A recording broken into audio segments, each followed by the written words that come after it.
Yo, yo, yo, yo, yo. Welcome back to your boy Big Raw Opinion Live Show. Man, make sure y'all hit that like button on your way in here. Let your family know you're here. You know what I'm saying? Make sure you comment. Be very respectful in the chat. Let's be mindful of those hot words on these YouTube streets. The R word, the P word, you know. But welcome everybody. We're gonna get everybody thoughts on the trial thus far as everything comes to a close. Make sure you sub to the channel if you haven't already. Also, we will be bringing new perks to the channel, man. Membership perks, man. Membership perks. Membership perks mean that the channel is growing. The channel is growing. The channel is doing what the channel is doing. And it's all thanks to this family that we have over here. I appreciate each and every one of y'all that comes over here, kicking with me, holler at me, talk to me, whatever we do. You know, it's all about us, man. We the people, like I say all the time. You know, it's all about us. You know, ain't no competition. We all out here on a mission. We all on the same mission to get somewhere. So hey, welcome everybody in. Make sure you're hitting that like button. Fellas, ladies, come on, man. We're going to talk about it tonight.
Welcome, everybody. Welcome, everybody. Woo. It's Friday, though. It's Friday. What's up, lavish lady?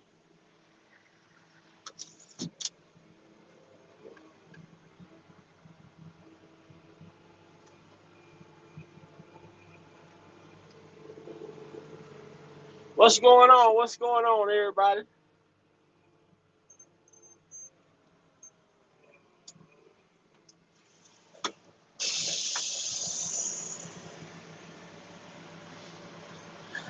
Alright.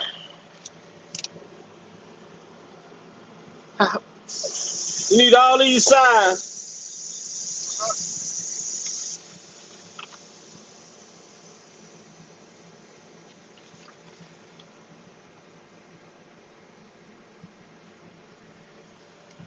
Do I keep one of these? Keep one. Alright. Thank you. Alright.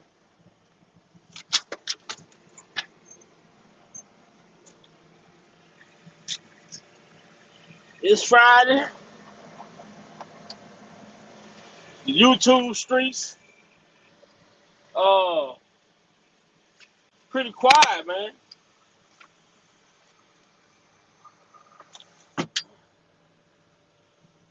YouTube streets is pretty quiet.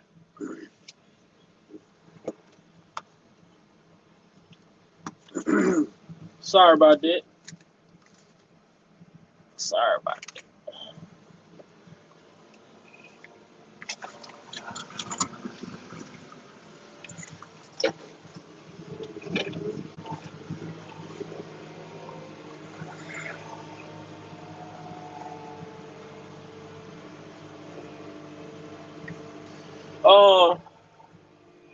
Man, it's been a lot going on. Like, I like to know, I mean, what y'all think as far as the trial go.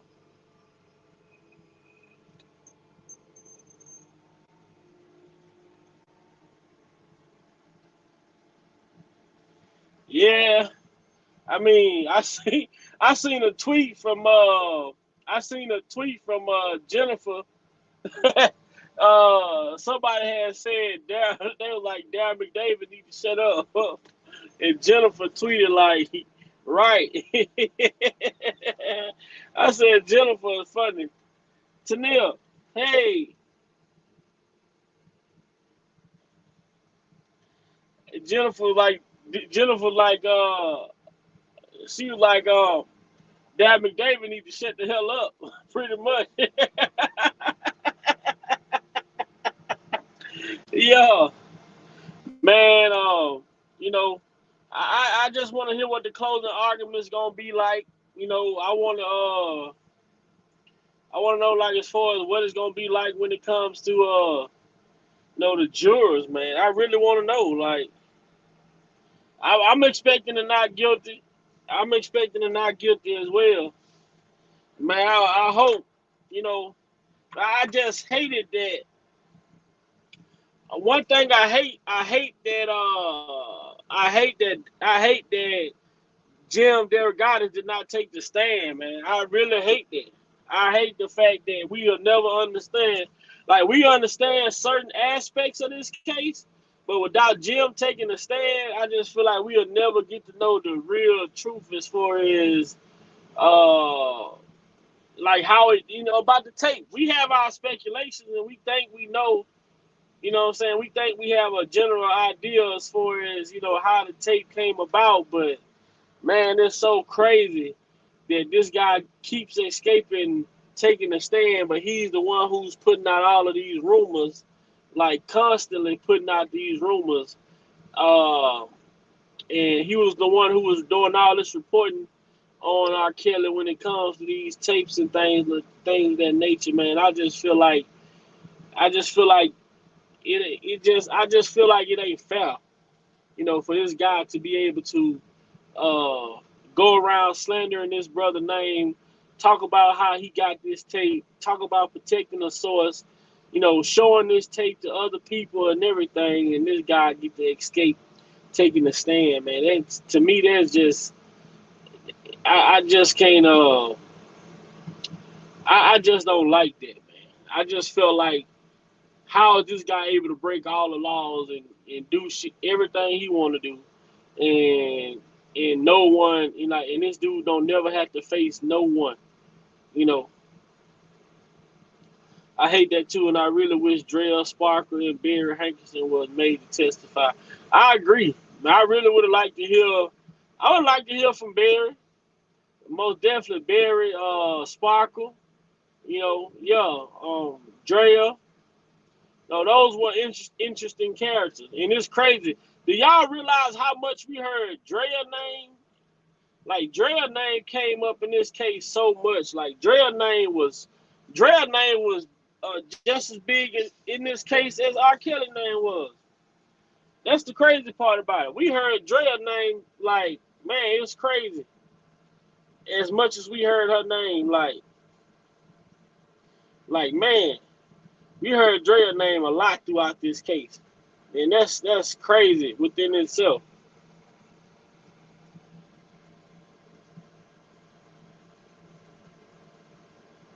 Um,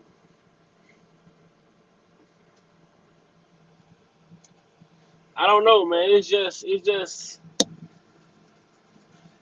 I'm very positive though. I'm very positive. I'm hoping that the jurors, I'm hoping that the jurors, take all the evidence into consideration and, not have no special instructions that they can't do this or they can't use that, can't use, I hope the jurors just be able to judge this case as far as the information that was presented to the public. Uh, There's a lot going on the YouTube streets. A lot of tension with people, a lot of tension with different, with a lot of entities. And I just, for me, I thank God that I'm able to come on here on these YouTube. I'm able to come on my channel, come on my platform, and I thank God that I'm able to come on my platform and do my thing the way that I do it, and really don't have to, I don't have to worry about, being a tool with no one or going back and forth with no one, because a lot of times now, I'm not going to lie like I don't hear. I hear shit.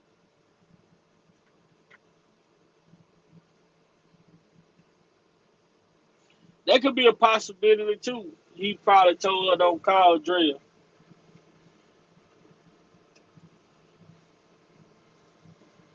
I agree, Lavish. If I was a juror here, if I was on the jury, hearing some of the stuff, hearing some of a lot of the inconsistencies within the testimonies of the alleged victims, like I'm like, nah, hold on, now you say this, then you go this, then you said this, then we find out this, like, it's been so much like that part of the case has been like the craziest as far as the jury go, and the inconsistencies within the jury, within the stories that these people were telling.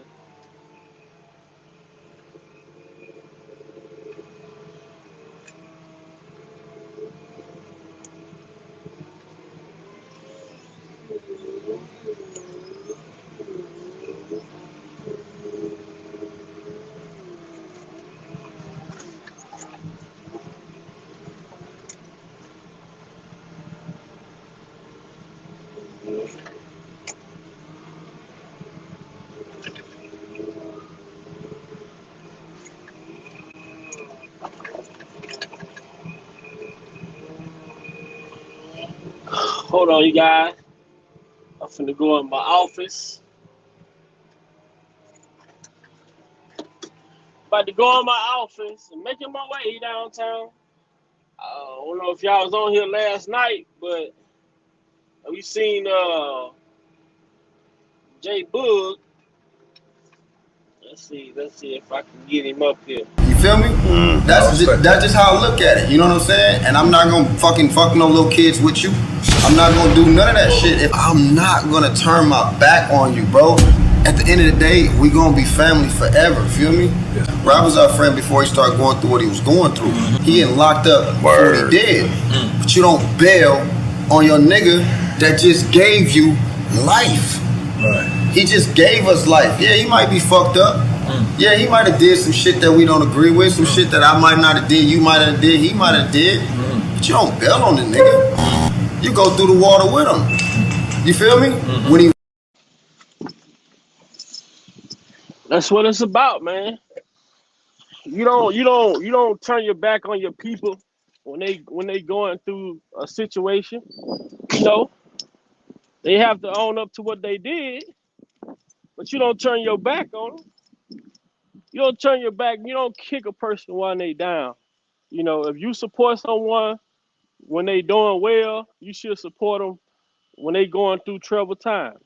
You know, but the society that we're living in today, these same people that be laughing in your face today, and some come out about you negative tomorrow, will be the main people spreading the rumor.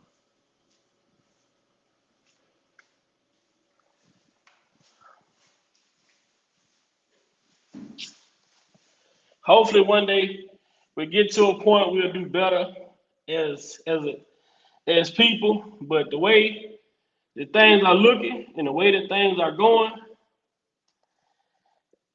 man, look, it's crazy, man. I sit back on these YouTube streets. I support the people that I support. I follow the people that I follow. But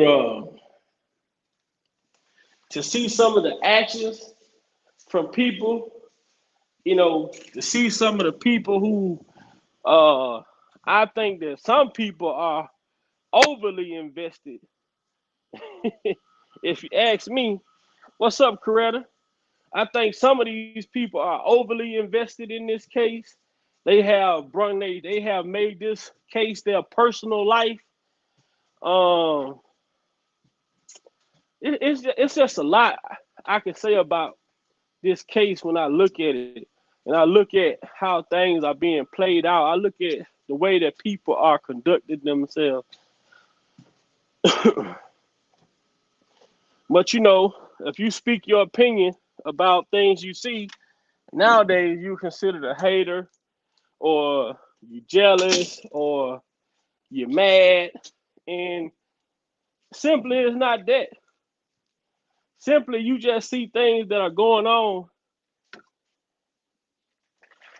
that's just not right.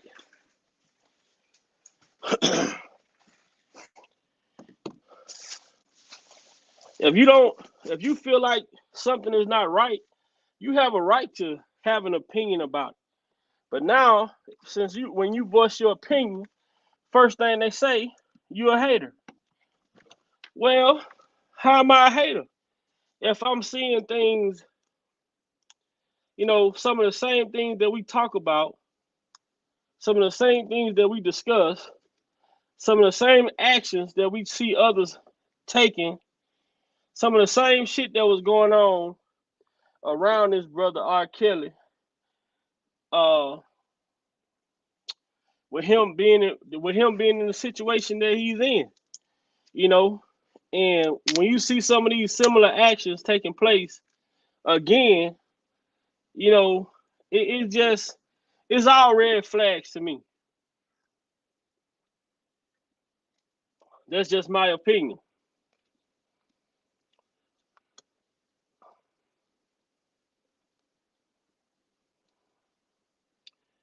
Let's see what she said. Let me go. What's up, Coretta? It wasn't no kids. No, it wasn't no kids.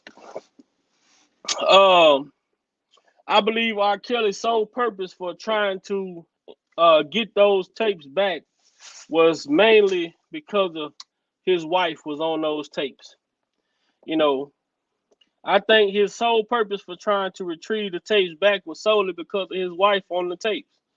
Um, Also, I'm sitting here looking at all this stuff, all things transpiring. Now, I'm not saying everyone, every individual have a right to defend themselves if someone is coming up against them, whatever the situation may be. You know, everyone have a right to defend themselves, or whatever you feel you need to do to protect yourself, to do that. But it seemed like this is the same thing that happened in New York when the lady, whatever happened when the police arrested the other blogger, you know, and I'm like, man, like,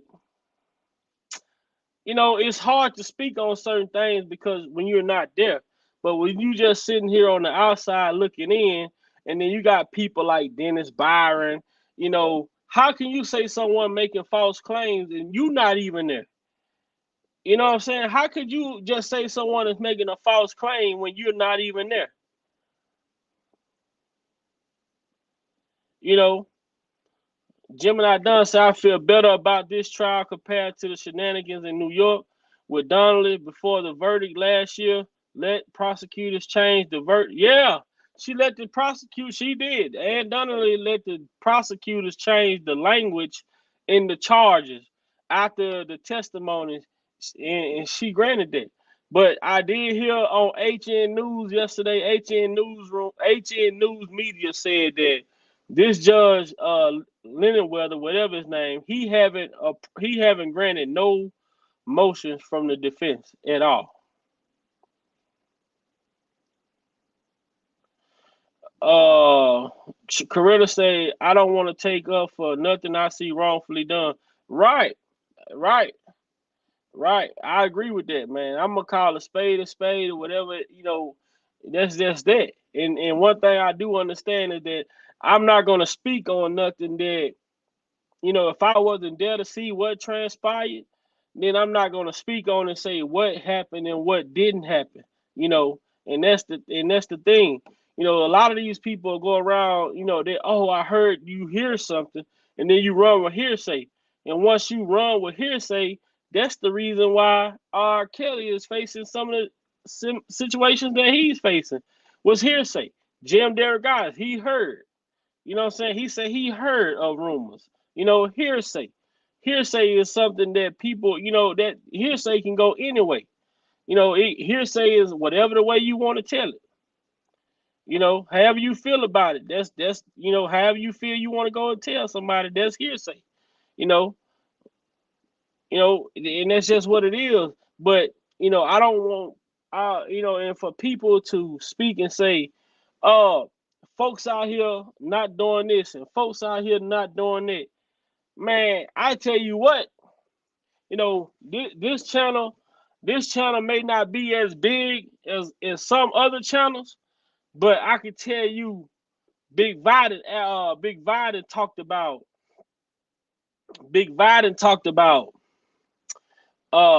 so many different topics, so many different situations.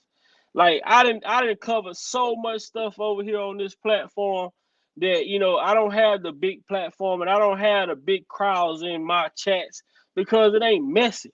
It ain't a drama. It ain't people. I'm not over here talking about nobody in a negative way.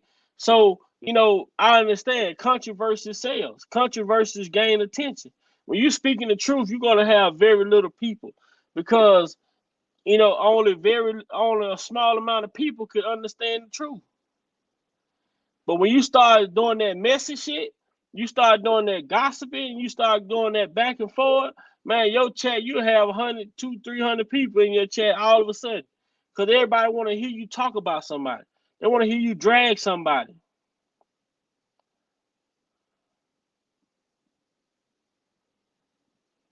What's up, Barbara?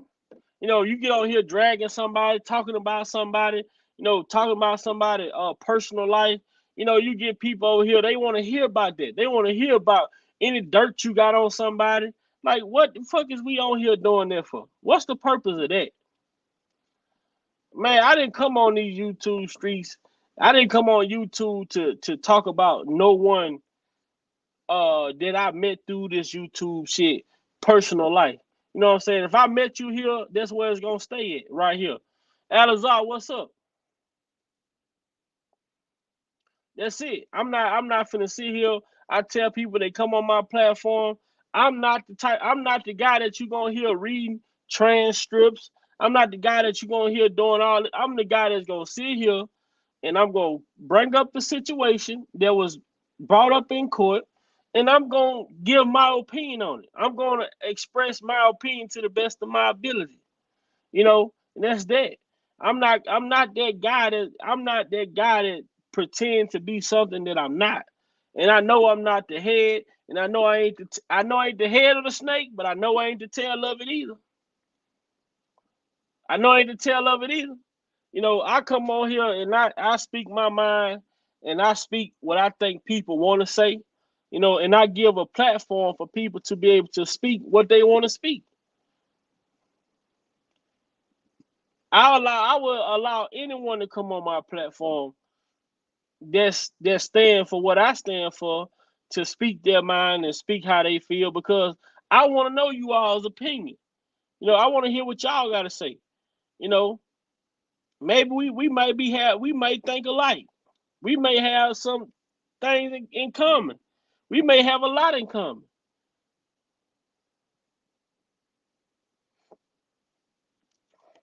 This man is fighting for his life, period, and nobody from what I see can represent him better than his legal team. Yeah, that's it. What will hurt the case? What will hurt the case? Spitting post child written a and honestly though, right there, Alizar, the billboard.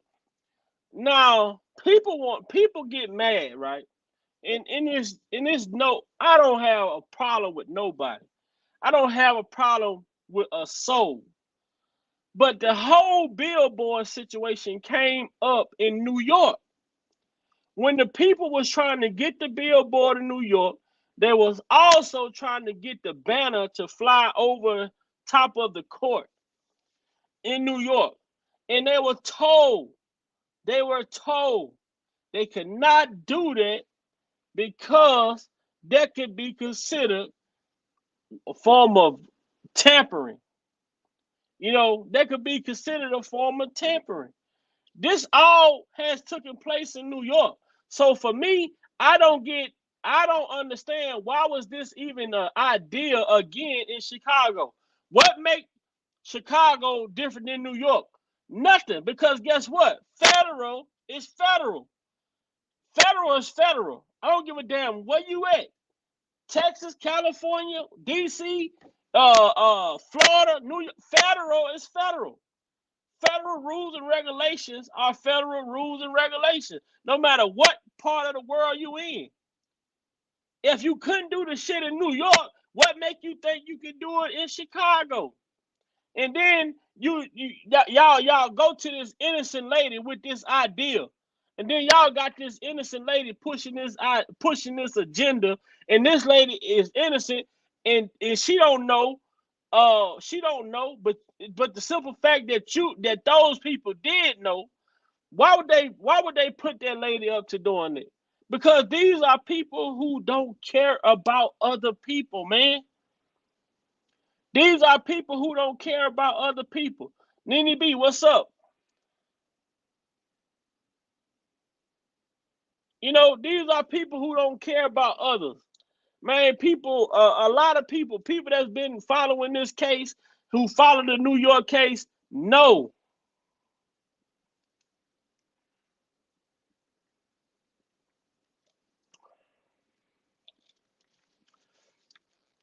Right, Coretta? They wanted a billboard, and then they wanted to get a. You know how you go and down when you in Miami, they be having them planes flying with them advertisements behind it.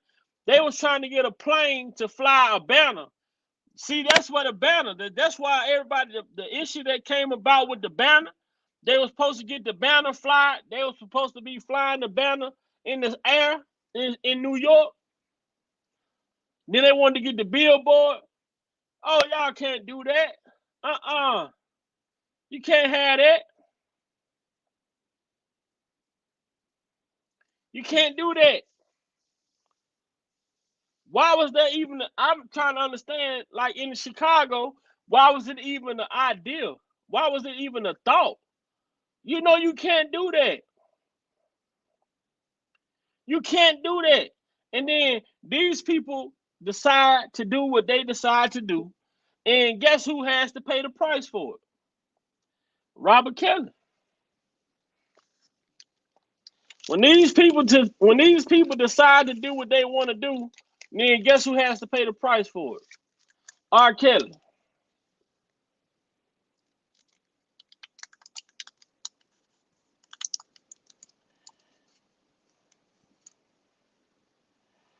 Right, Nene? The other person knew they cannot have that.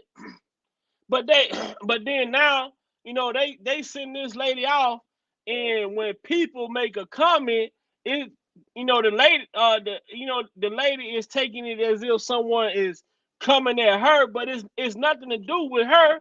It's about the people who put her up to do it. What made, in that we're trying to bring understanding to, like, if these people knew that was wrong, why would they put this lady up to putting that information out there, knowing that they couldn't do that? It's no one, man. I think that lady's channel is great. I go and listen to her. She can talk some good shit over there. I enjoy myself over there. Man, it be funny over there. But when you say things like, what about Jessica Reed? What about this? Hey, Big Vi talk about Jessica Reed. Big Vi been on Charlamagne ass. Big Vi been on Tiffany Haddish's ass. Big Vi be talking about what about Vincent Simmons, the innocent man that was locked up 44 years, did 44 years in prison, falsely incarcerated for the R word. What about George Foreman? What about Kiara Cole? What about Kanika Jenkins? Oh, Big Vi talk about all that over here. What about the missing children in Chicago? Big Vi talk about all that over here. When Big Vi said R. Kelly was telling the truth on Gayle King, they're really all young women in Chicago that's chained up in these houses that can't get out. Oh, Big Vi talk about all that over here.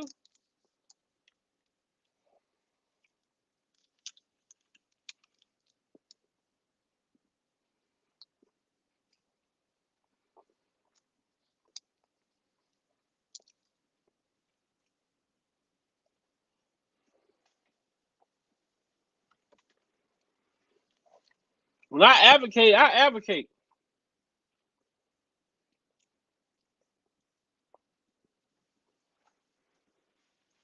So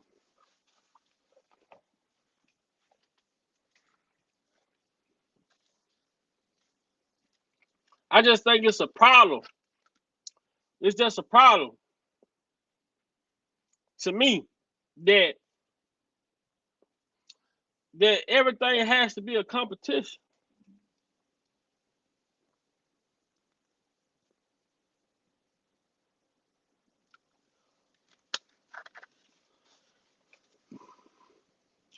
I agree. And to hear, like, do y'all understand, right? We heard Charles Freeman talk about, the first money he got. We heard Charles Freeman talk about he counted what, $80,000 coming off the elevator. But to hear Darren McDavid said this man sued R. Kelly so many times, the same person. Say this man sued R. Kelly so many times.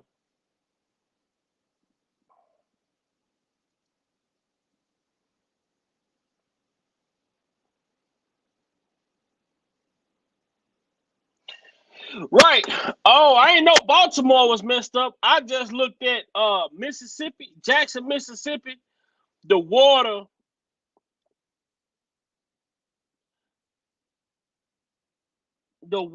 in Jackson, Mississippi is, it looks like coffee, man.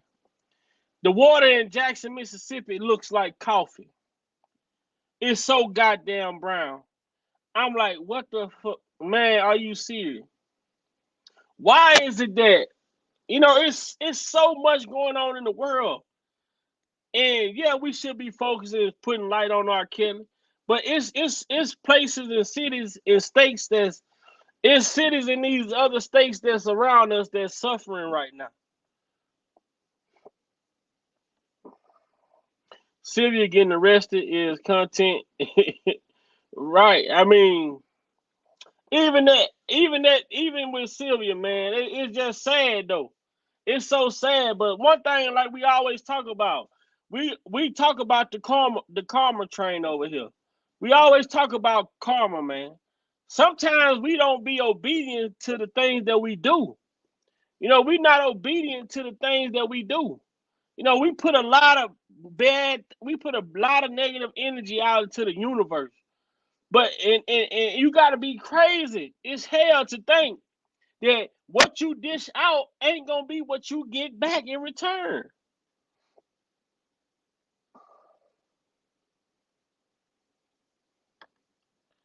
You know, most of what you put out you're not gonna get it back in return.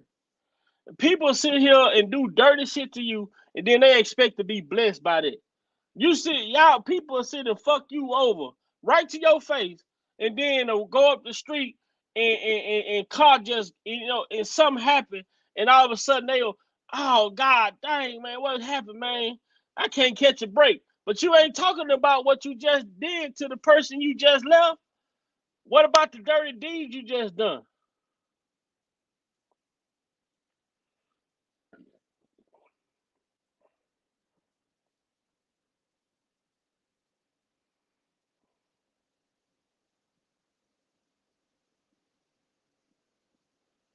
Say the judge ain't by the prosecutors to bring up Barry Hankerson. What? Barry Hankerson down bad, man. But what up, sir? Big bro. What's up, sir? Yeah, Sylvia did. She got arrested. She wasn't in no handcuffs. I didn't see the handcuffs on her, but they did put her in the back of the police car. But if they now, I'm gonna say this: if they put her in the back of that police car and then put her in handcuffs, that's a violation. She's supposed to be in the handcuffs. I didn't see the handcuffs on the video that I saw. I didn't see the handcuffs. But if she wasn't in handcuffs, that's a violation. What up, sir? I know my bro sir in here.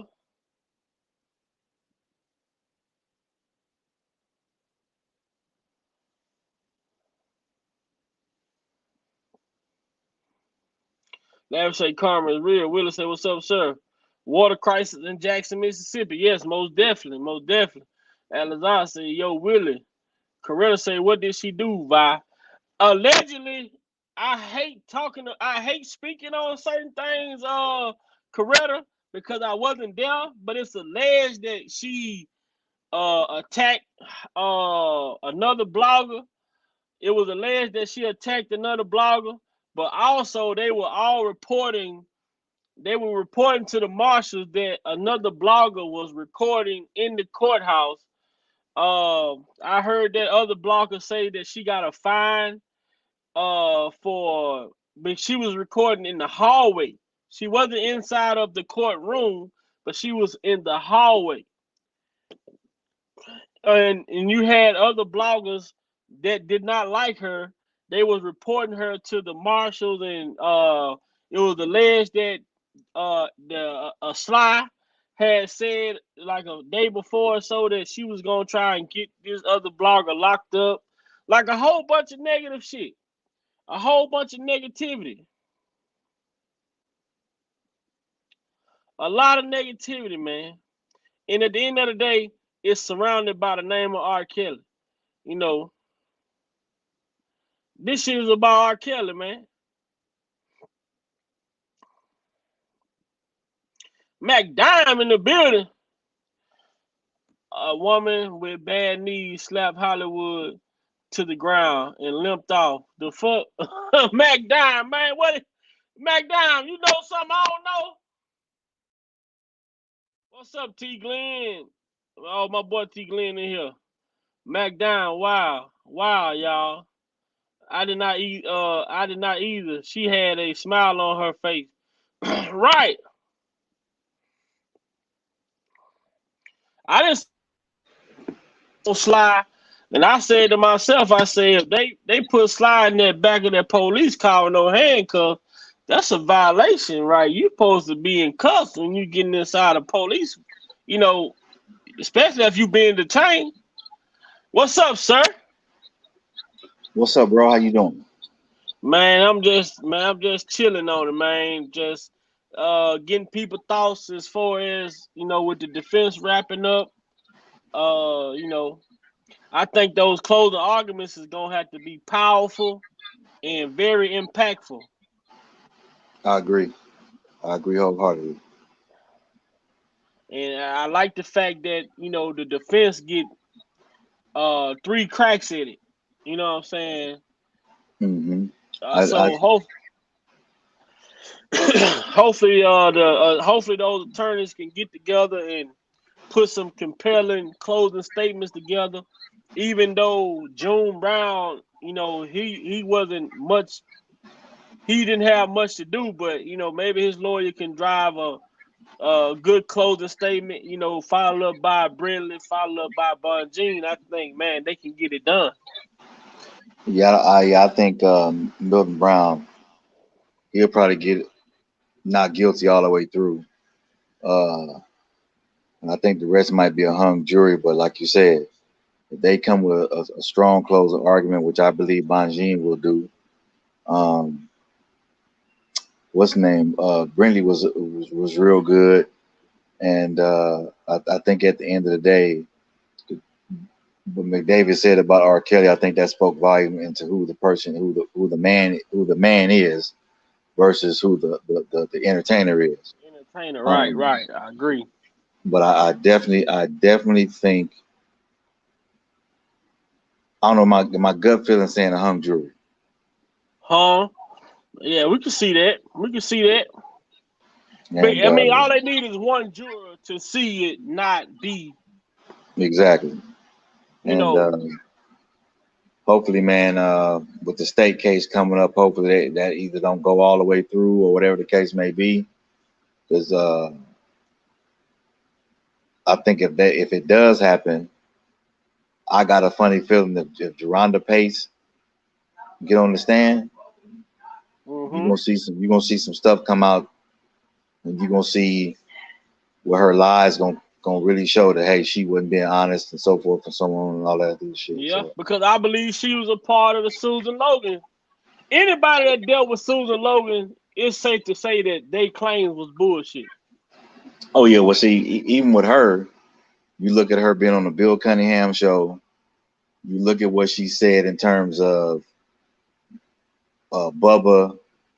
You look in terms of R. Kelly saying he didn't even know who she was, and then Right. you look at the fact that the only picture you see of her Is at with the R. trial. Kelly is outside the courtroom in That's, 2008. that's Okay, it. and then if you look into the layers of what she was saying, how she was at his house, and then that's that and the third. The only pictures you saw was when she broke into the house by getting over the fence and all this other kind of shit, taking those pictures.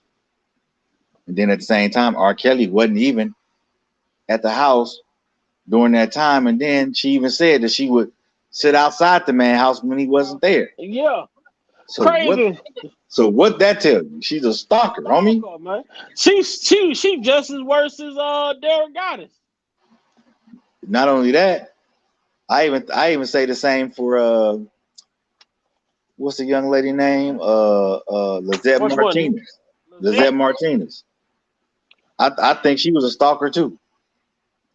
Yeah, I think a lot of these females, you know, they heard about it. I think they heard about the good things going on, and they was trying to be a part of it. Be- because what gets me is she went under the name of Nia in her testimony. How you gonna get on the plane with no ID, no boarding pass, none of that shit? Nothing. You But see, I then what? put the rules and regulations up there. Right? But then what kills me is this: you say you was abused, but then you turn around and say you was also abused by R. Kelly. At the end of the day, why you didn't go after the people that really abused you? But then you so-called going back and forth to Chicago, but you never really said that you slept with R. Kelly or anything. No, she just said when she went to Chicago, he asked for 5 minutes on the hallway with her, and the cousin came out exactly 5 minutes. They were standing against the wall. Nothing. I Nothing. didn't. Even when you went to the hotel, you said he handled his own business. You were there, but he handled his own business. But it's hard for me to even fathom. You say you left to go to Minnesota from Atlanta in a limousine when your mama went to work. Your mama Right. didn't realize the concert was that night. That concert probably ended probably about 12, 1 o'clock in the nighttime. So what type of shift your mama work that you can go to fucking Minnesota, go to a hotel, stay the night, stay gone before you make it? She never said nothing about the limousine taking her back home. Right. Thank you, bro. Thank you. She never mentioned the limousine took her back home. And then if you listen to it, the way she was talking, you would think she was on a goddamn plane by herself. And look, that was they say somebody say it was a private jet. I said it wasn't no private jet because you don't got no passcode for no private jet. You sure don't. You ain't getting no passcode for no private jet. She said she went in and went up to the people and gave them a password. They gave her a boarding pass. Come on. Ain't happening. Not without at 15, not without no consent, Exactly. not without no adult. You gotta have somebody dropping you off and Yep. someone picking you up on the other end. Exactly. You can fly by yourself. I know my son 13. He can fly by himself. But his mama got to be at that gate when that plane lands. Exactly. Take him off the plane, to receive him. And I know that for a fact because when I was a kid, my sister and I, we would fly from LA all the way to Birmingham. And when we got off that plane, relatives was at the gate and they said, "Oh, do you know these people? Blah, blah, blah, blah, blah, blah. Let me see your ID. Okay, these are the people that's supposed to be picking y'all up." Mac Dime crazy, sir. What's that fool say? Mac Dime say, "Tell me who the OG." Sly went right back. Wood wasn't seen again.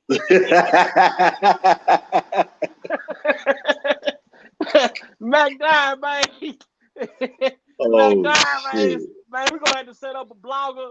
It's gonna be a blogger boxing match like they do celebrity boxing. We're gonna have to set up a blogger boxing match. Crazy, man. Man, hey, you don't fuck with a motherfucker named Sly, man. That means Sly can go anyway. You know what I'm saying? That one you leave alone, partner. You leave that alone. You can see them coming. You can see them coming a mile away. Yeah, you don't fuck with old Sly. Say, I am so glad Jennifer took over this mess. Yeah, Jennifer, she had a hell of a fight. Well, she tripped me out on Twitter though. Somebody say, when Darren McDavid shut up, she said Jennifer, like, she retweeted that shit. Like, okay. Like, she second what the person had said about Darren talking too much. Some people do respect her just like you respect Hollywood. Yeah, Hollywood, I mean, she do her thing, but Sly just, it's a time and place for everything. And I don't see it, like, why would you attack? And it's so crazy, though, whatever transpired, it just so happened that the cameras was right there. If you look at the video, you see the damn news people running out of the courtroom, right in front of the woman, like she Tupac. Lady Earth, B, what's up? I'm not even gonna comment on the whole situation because that's why I say I wasn't there to see it. I can't tell people what went on, but at the same time, it sounds like I'm gonna say this. It appears and it sounds like some bullshit because if you look at it, Sylvia been there all this time. Mm-hmm. Wasn't nothing going on, and then the day it happened, she was on live doing affirmations and so forth and so on. And I just can't see somebody I just can't see her or anybody just slapping somebody just because or whatever the case may be. I just Yeah, can't it was see it. some words. It was most probably was some words they changed. But but my thing is all this. I'm better than you. You better than me. That shit right there, man. But I'm see, the here's the one. thing, man. The sad part about it is everybody give their take on the case or whatever. Make their commentary. Just fucking do you. Don't worry about what somebody else is doing. Just do you. Because everybody brings a different perspective of whatever they see or hear in the courtroom or whatever the case may be. But at the end of the day, it's all bullshit. Hmm. Because what you did was, and it never fails, man. It seems like every time R. Kelly has a case or something come up, when it get close to the end, it's always some shit. What I said. I said that. I said that. I say this. The same shit in New York happened around the same time in the case in New York. This shit happened around the same time. I said, why is it wait right to this time, to this point in the case, when everything is looking good for R. Kelly, then here come the distraction. You know what I'm saying? And then at the end of the day, if you for the man, be for the man, but stop tripping off of other people's shit. I don't Gemini say no. Pauline testimony about hypnotic was worse, saying that came out in '99. I think the worst. I hate to cut you off, bro, but I think the worst testimony was the motherfucking girl say she was 16. They asked her, "How did you know you were 16?" They say she know because she was just finishing at Rich East High School in 1999, and then she turned around and sued R. Kelly in 2001 when she was 21. How the fuck did you go from yeah. 16 to 21 in the course of 2 years? That was the funniest shit to me ever, man. How you that graduate early and you can't count? Man, come that on, man. bro, real talk, real shit though. That shit was funny. And that was the fucking worst. I mean, how the, how the fuck you forget your age, man? Get the fuck out of here. Man, get out of here, man. Get out of here with the lies, man. The prosecutors are stupid. They should have asked what does his man corrupt. Hell no. They was asking a bunch of dumbass questions. I mean, but even Jane, like now, but I'm gonna tell you now, look at this though. Did anybody catch this? The Darren McDavid talk about the hotel meeting. Now you got Jane say when her mama and dad met R. Kelly and McDavid at the hotel.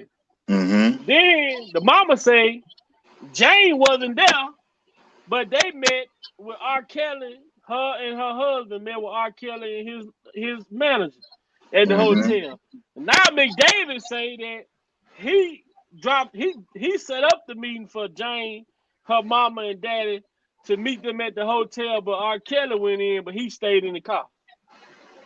Mm-hmm. Three different stories that supposed to be went down at the same meeting. Right.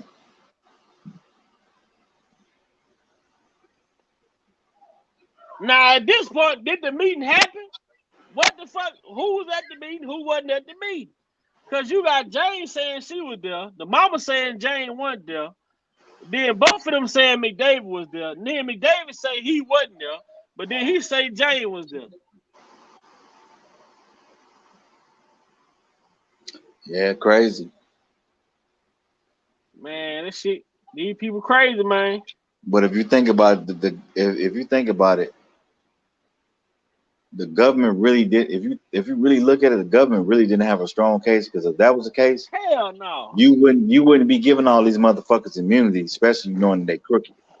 Immunity, then one of the people they supposed to had didn't even show up. Right. And then you got one testify one day and then want to try to leave the next day. Didn't What want to kind of show shit is back that? up. What kind of shit is that?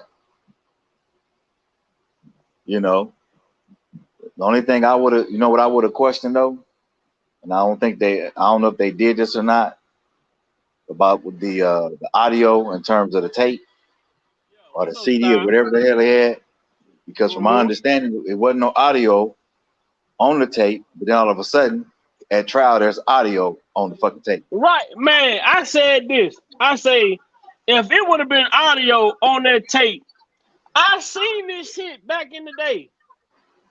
I seen this shit before. I said, even just think about the hood, right? So many people talk about this tape, but the only thing they talk about in this tape was the P scene. If that tape would have had a young lady on that tape saying this 14-year-old PUSSY, these 14-year-old breasts, that shit would have been the talk of the town. Exactly. Everybody would have been saying that shit. That shit would have been all over everywhere. Man, y'all heard the girl in the video saying she was 14. That's the first time we heard that shit when Mike Avenatti came out on press conference. Exactly. Which tells me that shit was manipulated. And not then not only that, bro. What did the judge say in the case? The rotten tomato or the rotten tape, whatever it was, he said. Rotten Tomato said it was a fucked up tape. You see what I'm saying? Then a dish shouldn't even been able to enter into the courtroom because this shit was supposed to be recorded on a tape. So how did it get to a dish? Oh, well, you know how that shit go. When they transfer the fucking, you got some VHS tapes, you can transfer shit over to digital. And you know it's going to be fucked up anyway.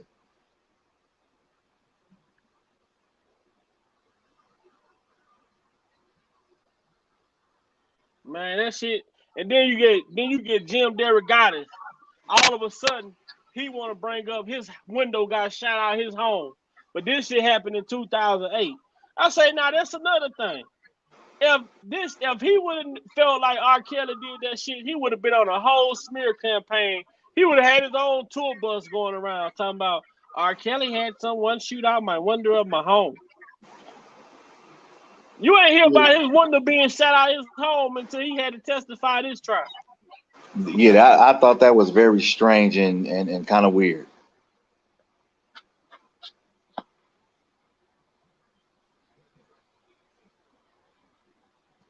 Nah, I said, damn. I said, when I was hearing them read the motion, I'm like, hold on. I ain't never heard this shit before. I got it. I'm like, I ain't hear that right. So I rewind it back a little bit. I say, now this. I say, if somebody shot his window out to prevent him from testifying, and he ain't said nothing about that, he ain't blamed R. Kelly for that. He ain't wrote about that in Soulless. He ain't tell the police. He ain't told the police about that. He ain't said nothing about that.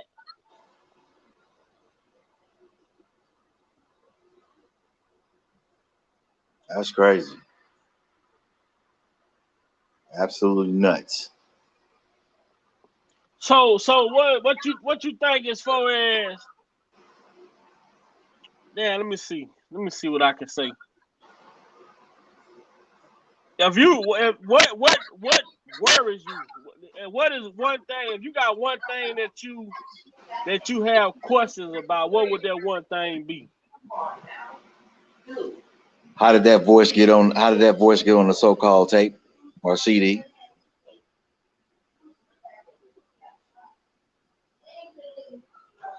Yeah, I agree with that. But then even the voice getting on the tape, like, then for her testimony saying that she didn't lose her virginity until she was 15. So y'all went and did a whole voiceover and still got it wrong. Right.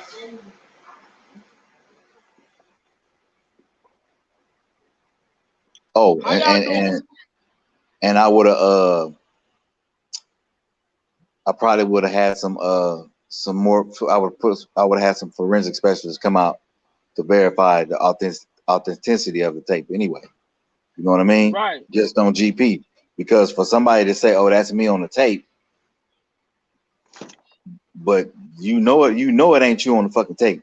You know it ain't you on the tape, but you saying it because the government wants you to say it. Right. And I say, hold on now.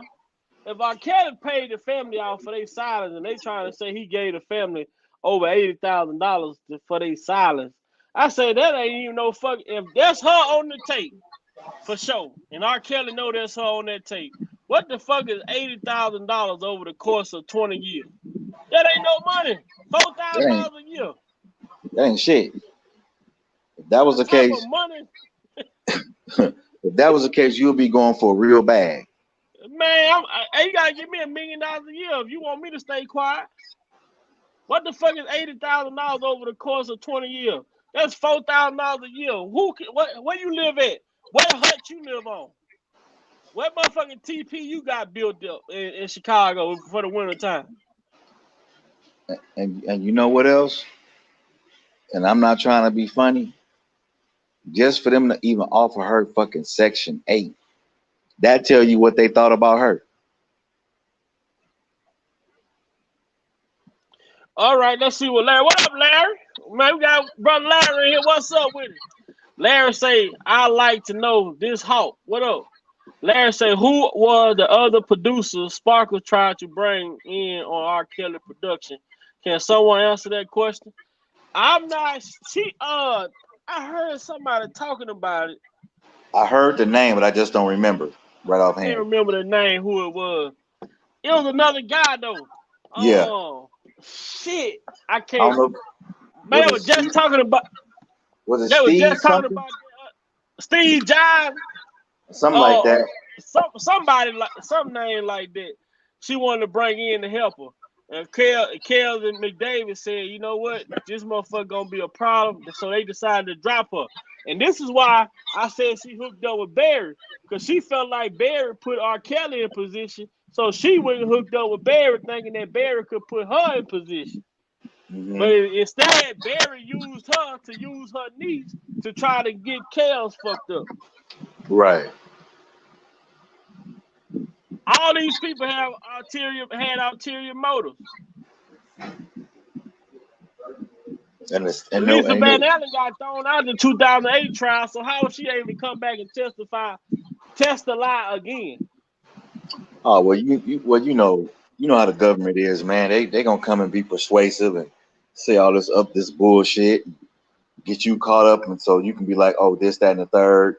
Okay, I'll testify, but then at the same time, you backtrack and look at all the shit she said in different interviews. None of this shit added up, and her story was always fucking changing.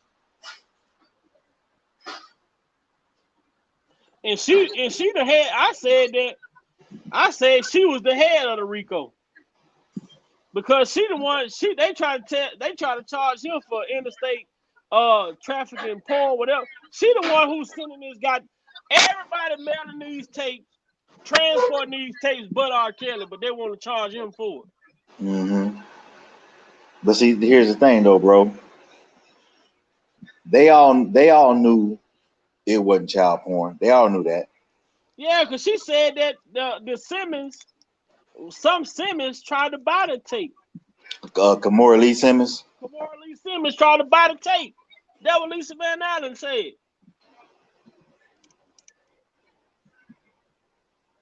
You know what I mean? So that would really make them look bad if you sitting around holding on to shit, and then you're saying, "Oh, well, I'm not giving the tape back unless I get X, Y, and Z." Bullshit. You knew it was a dose. That's why McDavid said what he said. That's why the lawyer was like, "Oh, okay, blah blah blah. Go ahead and pay him." When it boiled down to it, he was trying to save his wife from being embarrassed, and at the same time protect his kids. Cause shit, we didn't know nothing about that till now. Nobody knew about that shit. All this is brand new. So, and like they say that what's a private investigator name? Jack Palladino. Palladino. That motherfucker took some very careful notes. Yeah. What's up, K Nicole? What's up, everybody that's just coming in? And that's the good thing that Palladino had those notes. But I said that now, what I feel that McDavid dropped the ball at, he should have had the PI on motherfucking Barry Hankerson ass. Because he was the one with the money controlling Demetrius, Sparkle, Susan, all these other pieces. You know what I'm saying? Yeah. He should have been. That's the head. You supposed to have took the head of the snake. He had already made the threat that he was gonna try to take R. Kelly down. Mm-hmm. But I just don't like the fact that Jim fat ass got to avoid the stand, and then he go with Steve Greenberg bitch ass.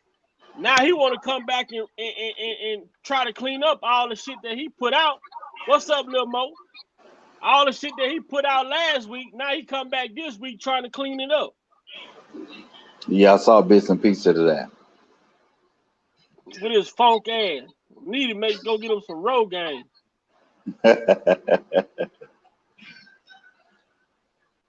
And then they got Jane. Jane didn't deny. She didn't deny all these allegations until they came up about the PPP loan that they had got. And they business had closed in 2010. So how was they able to get a PPP loan in 2019? Oh well, you know how the game go. Everybody was trying to get PPP loans, Mm-hmm. and our community was either lying or just jumping on the bandwagon and bragging about the shit online. And R. Kelly didn't have no DVDs. All these people say that they stole tapes. Where the hell did a DVD come from? Just like I said, bro. You remember when they came out with the whole VHS and the DVD converter shit? I Mm-hmm. guarantee you somebody probably had one on the shelf somewhere. So I can convert that to this. And then Jim fat ass. Oh, I was at home. I received a phone call to check my mailbox and check the mailbox to find that it was a tape. I keep on saying, how ironic is it that this dude gotta have the best fucking luck in the world for you to say, oh, I heard that R. Kelly was dealing with underage girls, and then you go from hearing that to hearing that he was on a tape with an underage girl.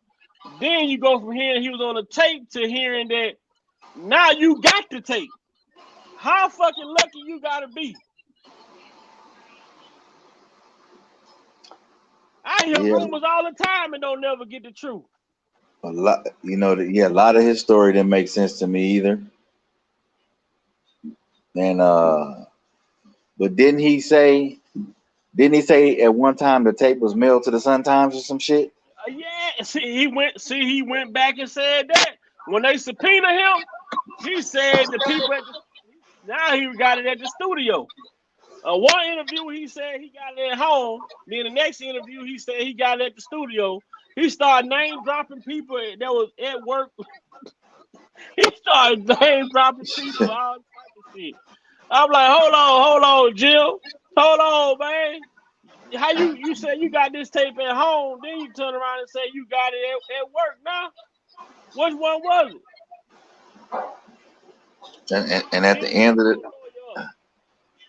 of the day, bro, hear about so-called black women or He black take that girls or whatever the stand, case man. may be.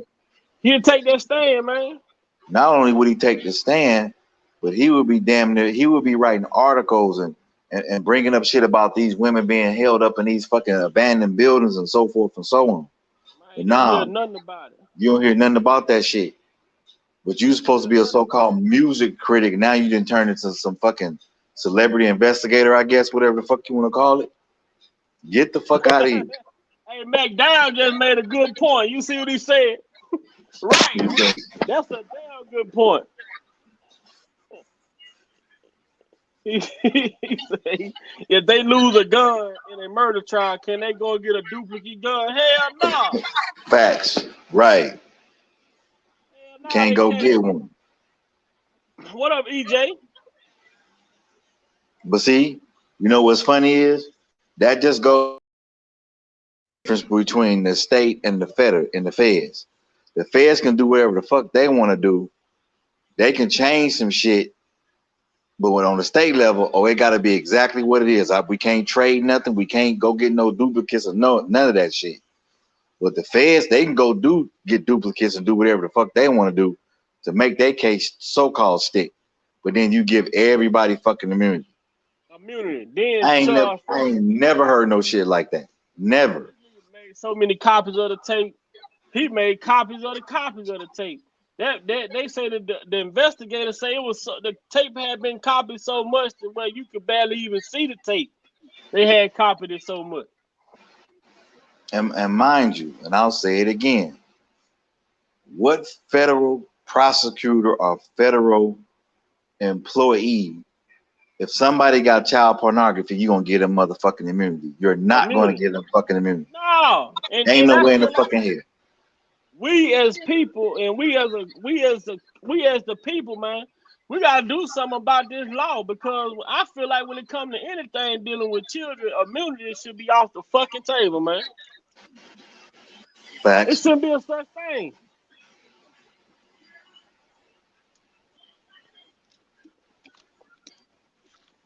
Then this motherfucker Jane talking about I'm tired of holding his truth. No, it ain't his truth. It's your motherfucking truth. You lying. You know what sad is? What's sad about that too? She kind of made herself look, I'll say me personally, she made herself look bad when she said that. Man, I was tired of hiding his. If you were so-called tired of holding the truth, why you invite him to your birthday party? Right. And then why you still fucking with him? The woman on the news get on here and say, the woman on the news said she had been attending the trial, right? Oh, that broad. Talking about Jane is 34. Bitch, what trial you was at? Excuse my French. But what trial you was at where Jane was 34? Cause Jane about to be 38. I was just about to say that. Yeah, exactly. You see how they doing it? She's saying this happened over 20 years ago, and now that Jane is 34, so now she's saying over 20 years ago, with Jane being 34, she was 14. Exactly. So there you go. That's how you spin the narrative. So you make people think, oh shit, she was 14. The motherfuckers think they can talk past us, man. We ain't stupid. We got common sense over here. I know that shit ain't so common through our YouTube, but over here you got people who actually think. And R. Kelly even said it himself. Use your common sense. Yeah. That's it. He said, why would I, with the background that I have someone locked up in the basement unless they want to go get some shoes from their uncle house up the street. Exactly. What's up, Netta B? Come on, man. We gotta make this shit make sense. But I feel like McDavid could have done more to protect R. Kelly. He could have done more to end the situation. But I feel like he tried to handle some of it he tried to handle on his own. And then he got Palladino, he got Ed Jensen. But you should have been doing more. You had the resources to do more. Uncle Larry say, I'd like to know, how did you know that was Sparkle's niece to contact her? Because that what he said. What does lawyer was? He said, what was the lawyer? Okay. I know what you're talking about, Uncle Larry. The Sparkle said attorney had reached out to her. But that attorney that she claimed reached out to her, he came out and he did a press conference and said that Sparkle was a goddamn lie, that he hadn't talked to her, he hadn't seen no tape, don't know nothing what she was talking about. Yep. So then Jim Derrigotti said, well, Jane said that Sparkle, she testified that Sparkle gave Jim the tape. Right. Now Jane testified that Sparkle gave Jim the tape. That's why I said what I said. People don't want to believe me. But I say I believe that Sparkle knew that R. Kelly didn't allow people roaming through his house freely and different shit like that. So she brung Jane over there, got Jane in the door by asking to be a godchild to R. Kelly. And now with Kelly not there, she got free range to roam over the house. She not looking like a suspect because this is his goddaughter. She go on that bitch, steal the tape. She get the tape, give it to her auntie. He go to goddamn extortion now. Right. That's just a scenario that I thought about. You know what I'm saying? And we've seen that shit happen. Like they got movies that be like that. People get, they want to get in. They get in with a muff. They trying to figure some shit out. They get somebody that somebody that's trustworthy. Send them in there to gain the trust of the people. And when they get that trust, then guess what? Here come the bullshit. Right. I just feel like she put Jane in that motherfucker to get, gain R. Kelly trust as his goddaughter. And when R. Kelly would be gone, she would dig through tapes. She would go digging through the man's house. She found that tape, and that right there was it. Okay, well then, look, we all gonna use this to eat off of. Because it's so ironic that Lisa Van Allen and Jane has similarities. But didn't what was his name? The Prado chick? Yeah. Adelina. Yeah. Beverly, as the white twins call her. Robert said of the story is his song, I Admit. Yeah, but even even Darren Davis say R. Kelly came to him in 2001 and said that there was a rumor going around about that he was dealing with. Lil Mo say, I got a fax. A man called, Sparkle called, he called Sparkle. Him and the co-worker made a copy, then handed it to the popo. He got so many stories. All right, then you sit on the news thing last week and say they showed jurors hundreds of clips from 17 different videos, such graphic material. Then he come back the next day. Well, the jurors were showed 17 clips from 3 different videos. Which one is it, Jim? Yesterday you said hundreds of clips from 17 videos. Then you come back the next day and say 17 clips from 3 videos.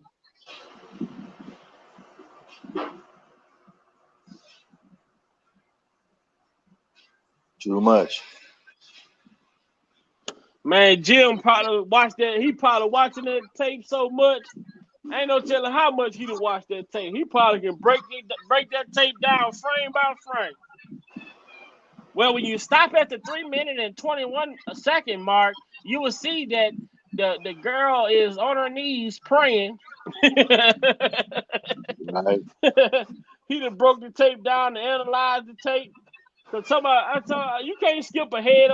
You can fast forward on the tape, but you can't skip ahead to the next chapter. Right. This ain't no goddamn DVD.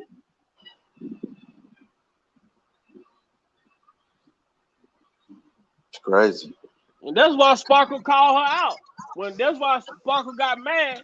I think Sparkle got mad when she said that Sparkle told her to rub R. Kelly's head and all that shit to make it seem sexual. I believe that's why Sparkle called her out as a liar. But why Sparkle ain't called out Darren McDavid?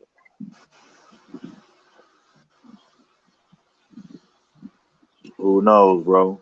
Who knows? Because when McDavid said she was on Barry Hankerson payroll.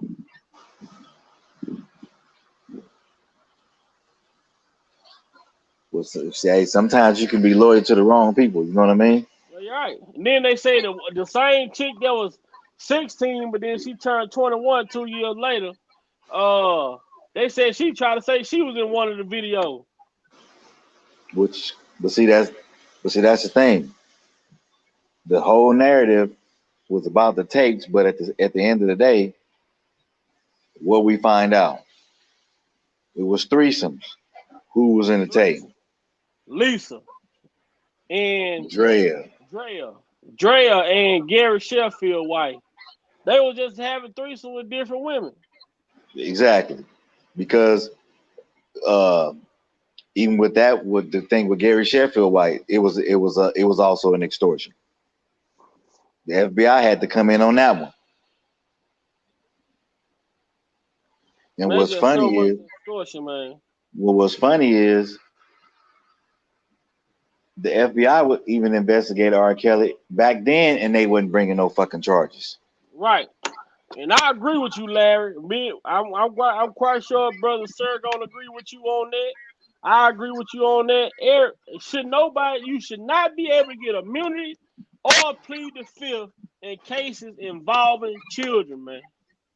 Exactly. I agree 100%. That's why I said earlier, they know damn well it wasn't no child pornography. They know that. Because if it was, everybody involved would be locked up. Would not nobody be getting immunity? Exactly.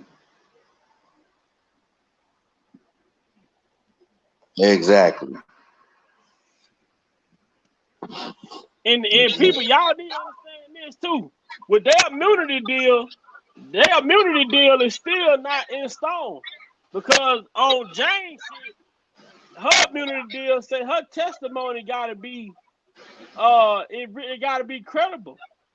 And Yeah, for because it gotta help. she can be impeached on her testimony, right? Right. So if R. Kelly get found not guilty, Jane ass finna be in trouble. Mm-hmm. The only way your testimony is credible is if you get a conviction. True.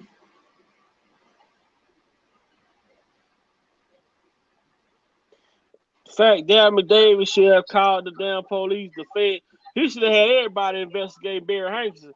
Cause they say that motherfucking Barry Hankinson so dirty, man. He had him and his son stole all the money from Gladys Knight. He turned her own son against her. Yep.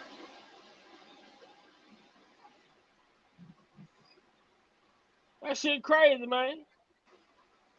I don't know what Dan Donnelly, Miss Trunks. I don't know Ann Donnelly. Hell, man, that woman evil.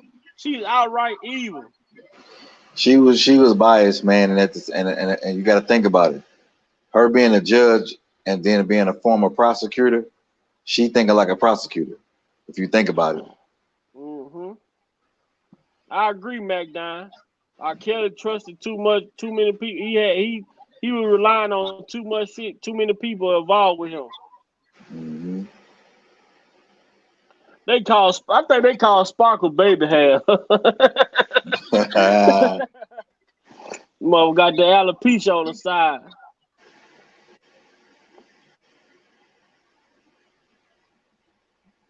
It say if Sweet Pea say if Ariel took a tape, so was Sparkle, Drea, and Robert on that tape. It was, I think, probably so. It was a tape with R. Kelly and his wife. And most of these tape shit sound like was threesomes.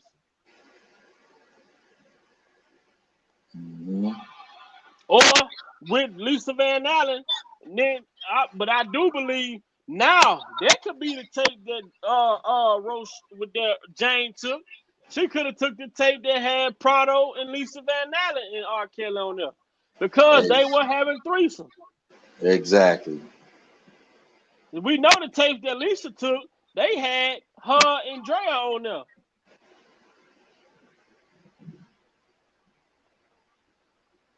And then she said she knew because they had her initial on it. How?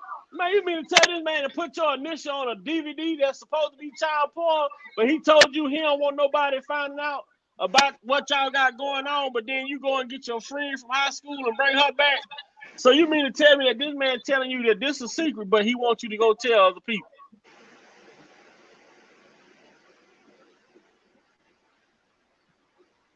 You going to recruit other girls, but he told you that y'all got to keep this between you and him. Make this shit make sense.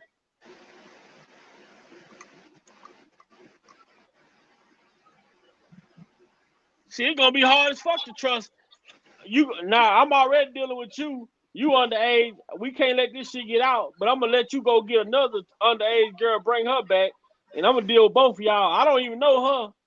I don't even know if I can even trust her.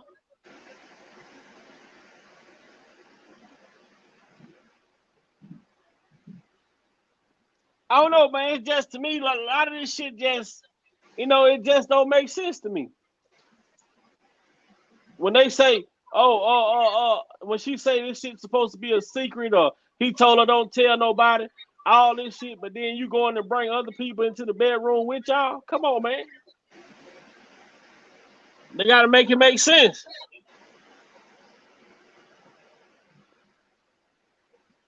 They got to make it make sense. Big Vi listening. Oh, Jerry Lee definitely talked about in the trial. Dre was talked about in this trial so much by so many people. T. Glenn said, wasn't parents in the kitchen cooking 3-course meals and things? Right. K. Michelle said it. K. Michelle did say that. And he's still doing interviews. Man, fuck Greenberg, bitch ass. Jim Stank butt probably had nut all through the house. Mac down, wow. Sparkles ain't nobody. He on one tonight. Sparkles went back in her swirl in her honeycomb hideout. I had a strange dream that Sparkle. I bet you ain't had no strange dream about Sparkle, EJ. Your ass probably woke up screaming and hollering. Man, Jim, she said Jim like he need a good bath. Shit, Jim like he need a couple baths. What about those girls? So how you 21 twice? Right. Then you got the other side over there reading the transcript like. The devil doesn't want you to be. Hold on. Here they go. Yes. Go on.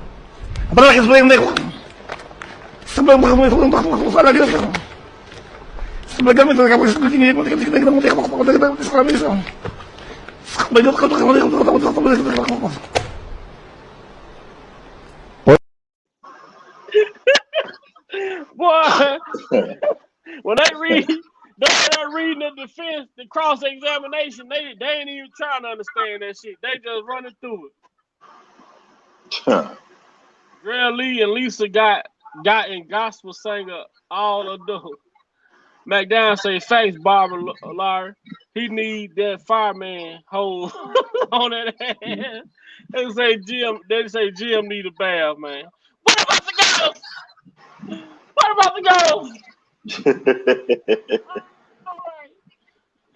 Hey, that motherfucking Greenberg told him, don't you got a book you need to be worried about? Okay.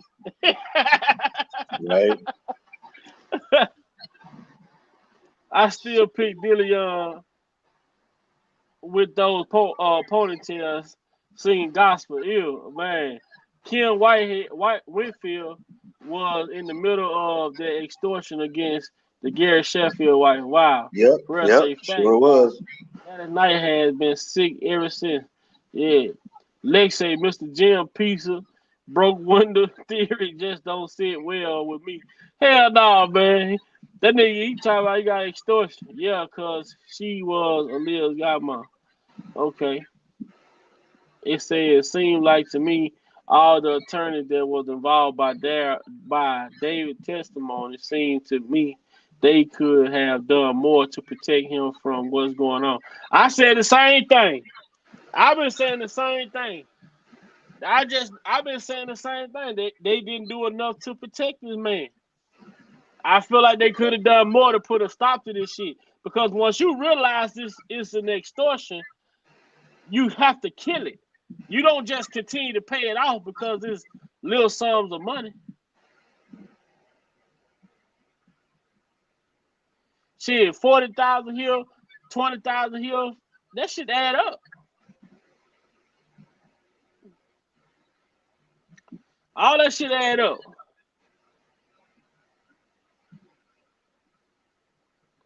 Laughing lady say, no, his ex-wife is baby hairs. Hell no. What up, J-Rock? Man, J Rock, what you got going on, man? Y'all gonna leave me up here tonight? Me and brother Sir, Big Sir Miguel up here, you hear me? Yeah, I was just on another live with J Rock not too long ago. Who On lie y'all was on? Truth Be Told TV. She a real one, bro. You gotta check her out. I ain't seen that. Yeah, check it out. Yeah, y'all gotta tell me. I gotta go over there and see what's going on. Cause y'all know I don't be everywhere. No, you hey man, she a real one, bro. You can check it out. Yeah, go y'all. I'm gonna check it out, man. Make sure you email me a link or something over there. I'm gonna put it in a private chat. What the hell you want?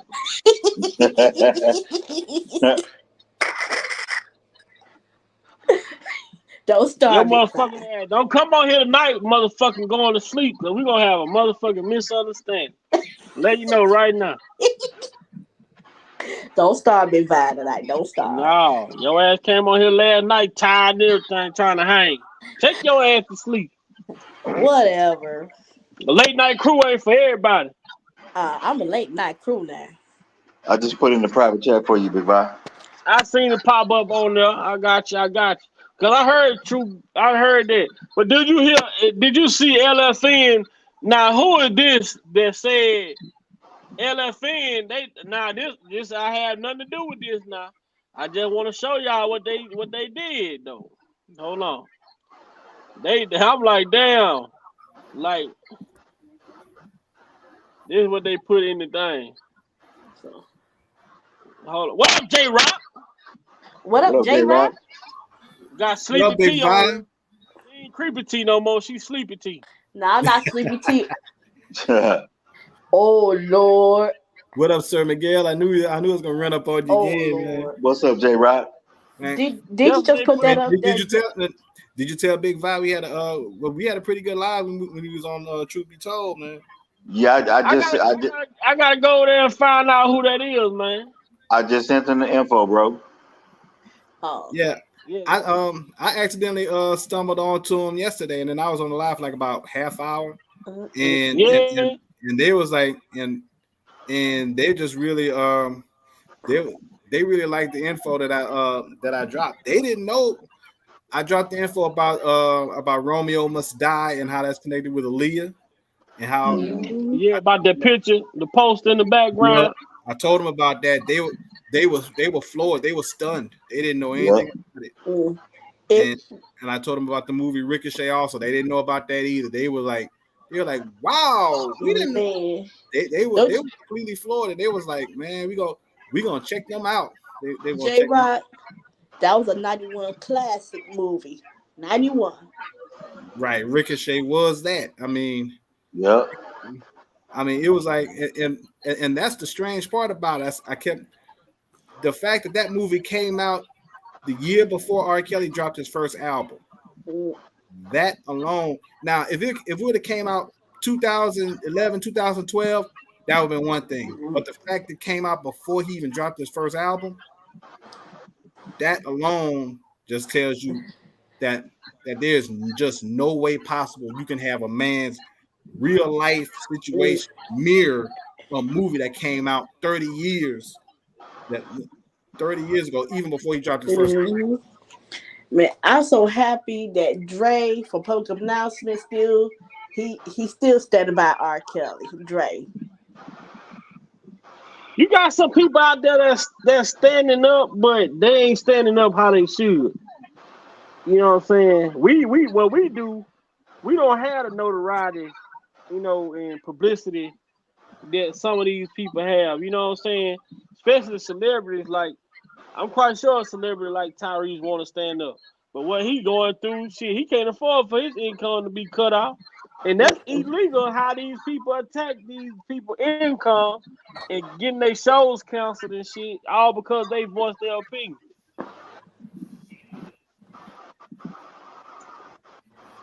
I don't get it. Yeah, I mean, Tyrese is catching a lot of hell right now with with this situation. I think it's a damn shame, man, because even according to what Dana said when he went to his trial, he said, when he went to the court hearing, he said that Tyrese hadn't missed a child support payment in 15 years. And even the ones that he was about to be in arrears on and he was going to be behind, he said my brother from the Shy gave me the money to make sure I kept my payments and I paid it. Talking about Kel. Yep. So even R. Kelly thought enough of Tyrese to make sure that he kept his child support situation and everything straight. And Tyrese said he paid him back. And I'm pretty sure that Tyrese felt a certain way about it. And I'm sure R. Kelly it wasn't no problem for him to do it. But he was like, man, I know Tyrese like, I can't believe I'm going through this, trying to provide for my daughter because of this child support. And that was making him feel a certain type of way. Right. I'm sure I know he appreciated Kels for it. But I know as a man, I know he just felt like I shouldn't even have to go through this.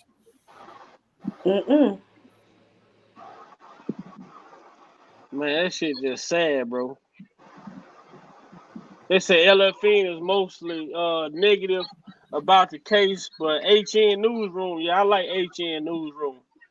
But if you notice the voices are, if you notice the voices are the same for the commentary, you notice that, right? Yeah. So I wonder who the fuck could this possibly be? Read between the lines on that one.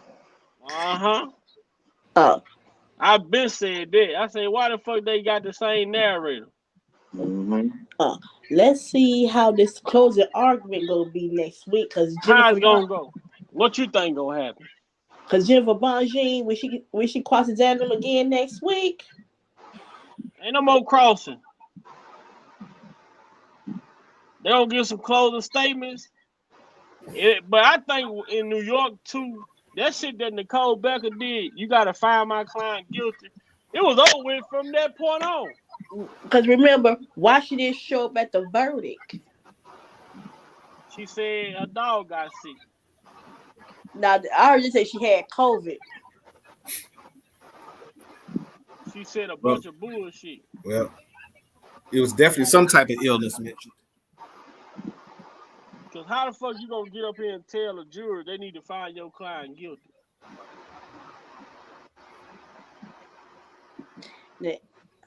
And let me tell you this, though. A lot of people did not know Jennifer was coming.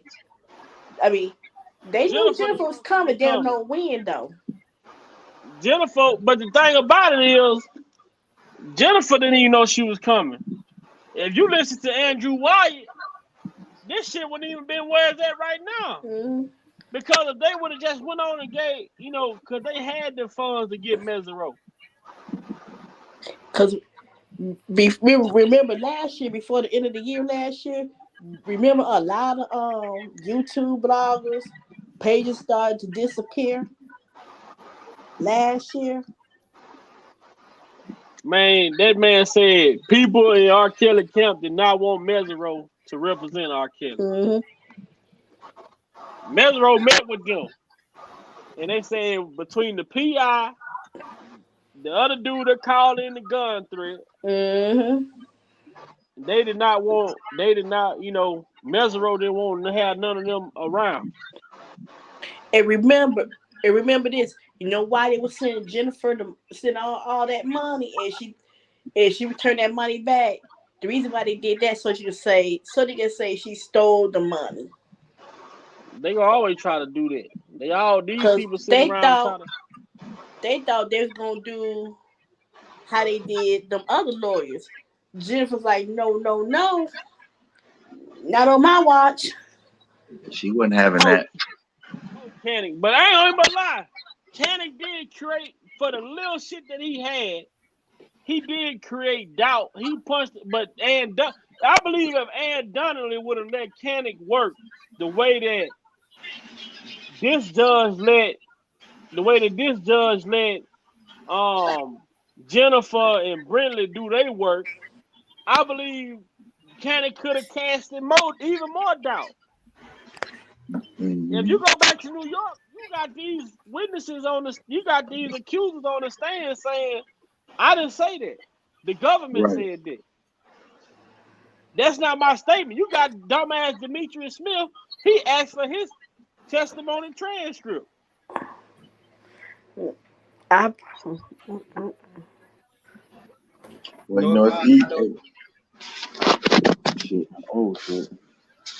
Go ahead, J-Rock. You know what, Vi? I don't disagree with you at all, but I do believe this in regards to Canick. I think what Canick did, Canick kind of set the stage. Mm-hmm. He set the stage. He was able to come out and just start sowing. He kind of led that. He kind of set a trail going forward, and evidently Bonjean was able to see what he did and said, okay, and she was able to expound on that because under the circumstances, I know he because the whole thing was already set up to begin with in New York. But it was gonna happen that way, right? But what Canick did what he could, and he, like I said, he set the table for Jennifer, and Jennifer came in and really took the baton from what he did and ran with it, and that's why Chicago is and Sir Miguel, you said this time and time again. You said when we get to Chicago, we're about to see something totally different than we've seen in New York. And I'm gonna say this, J-Rock, and I said this before. God put her at the right place at the right time for the right purpose. Like I say, I know Kelly's gonna walk. He will walk. Trust and believe. Despite, man, I don't like the simple fact that all the extra shit that go on, every time this man, victory seemed to be right there, is all this unsolicited shit. You know what I'm saying? It never fails, man. This case, shit was going good. I guess it was going too good to be true. And guess what? Judge Ann Donnelly did. Well, she did what she gonna do. That motherfucker is dirty. How you illegally seize somebody's money without even going through the proper steps, and then you still say, "Well, we just gonna keep the money to give to these restitution to these motherfucking lying ass women." So when he get back on the appeal and win, so we gonna need for them to ASAP that money back. You know what I'm saying? We don't need. They don't need rest. They don't need to go get a job and work.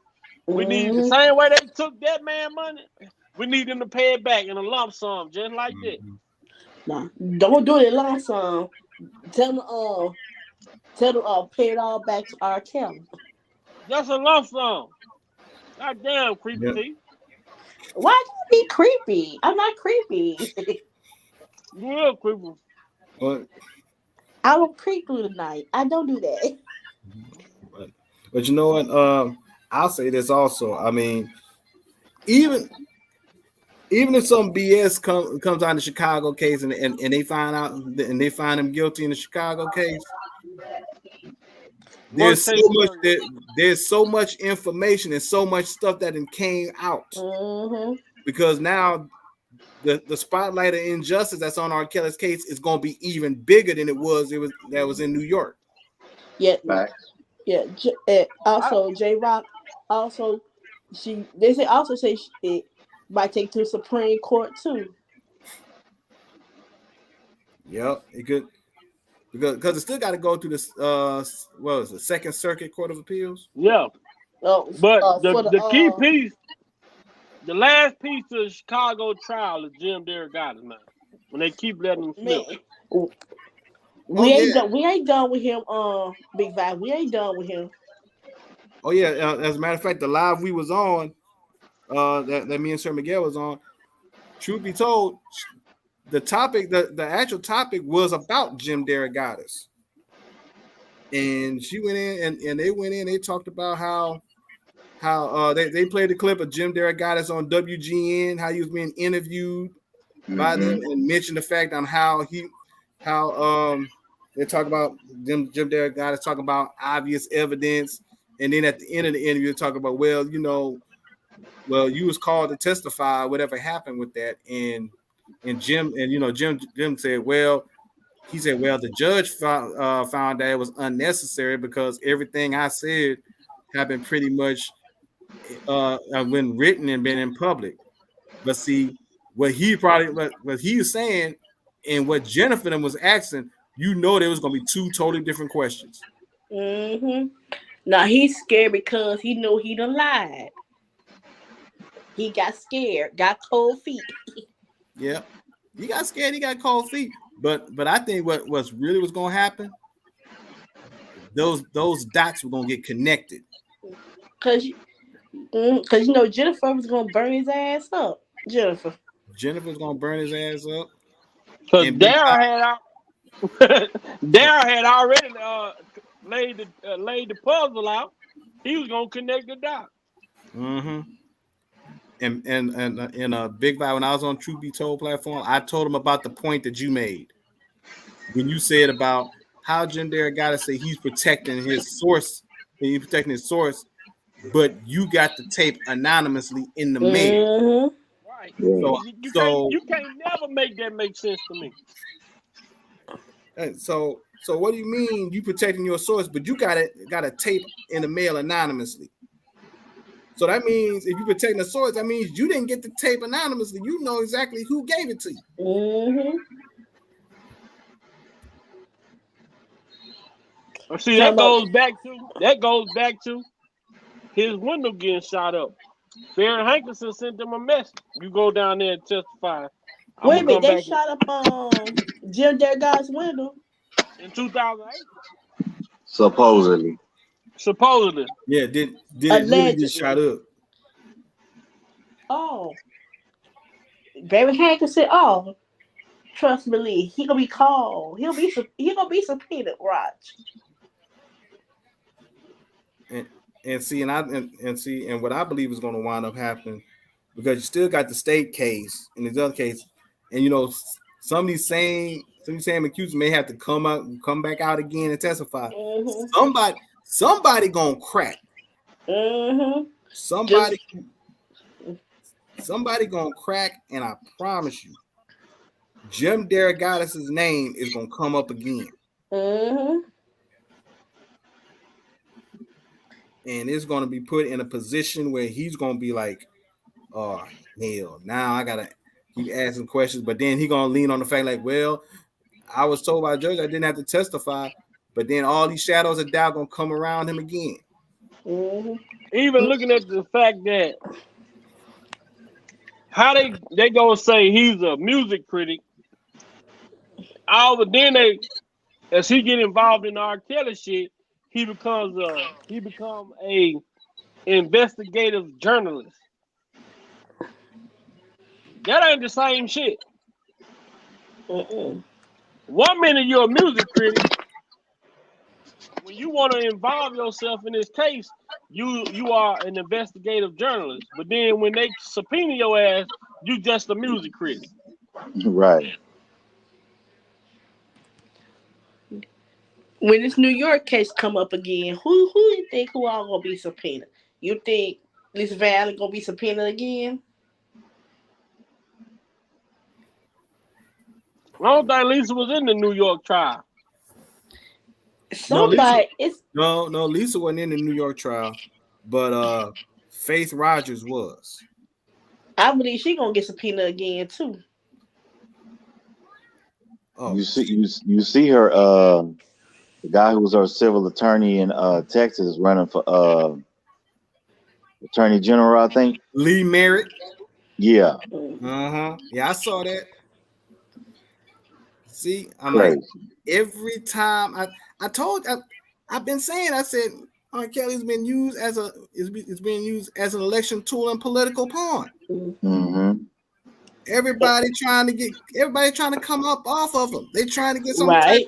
They're trying to get some type of new position, new office. Hell, we can go to Gerald Griggs, who got it, like I said, who got a head like the Great Gazoo from the Flintstones. Yeah, he He ran for a higher position in the NAACP. Show that picture again with Jim Guys and the dude. Oh, dang. Man, I think I deleted Jim in his 2-piece.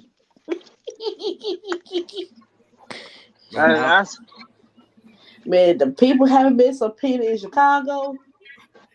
The people Man. gonna be subpoenaed in New York. Bro, I don't even know if I want to see that picture again. Cosgrove. Bro.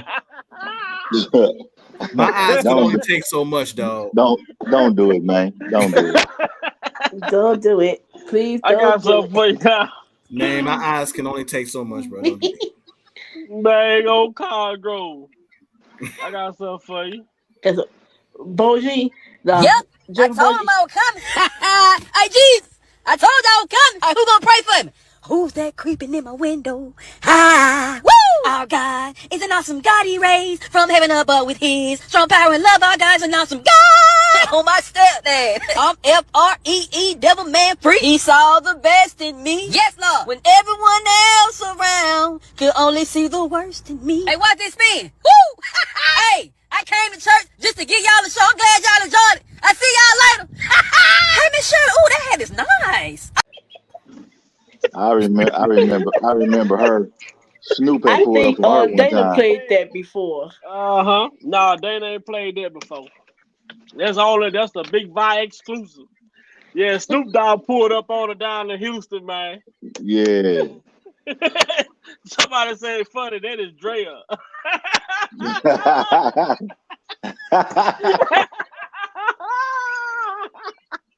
I'm F-R-E-E, devil man free. Woo!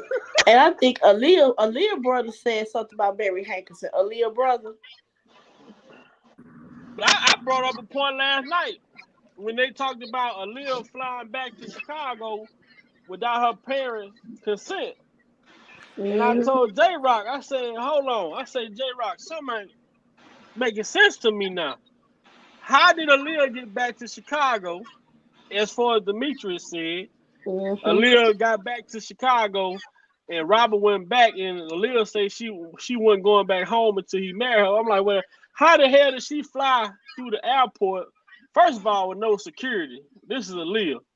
No security. Then she comes through the airport and she can't purchase a ticket herself.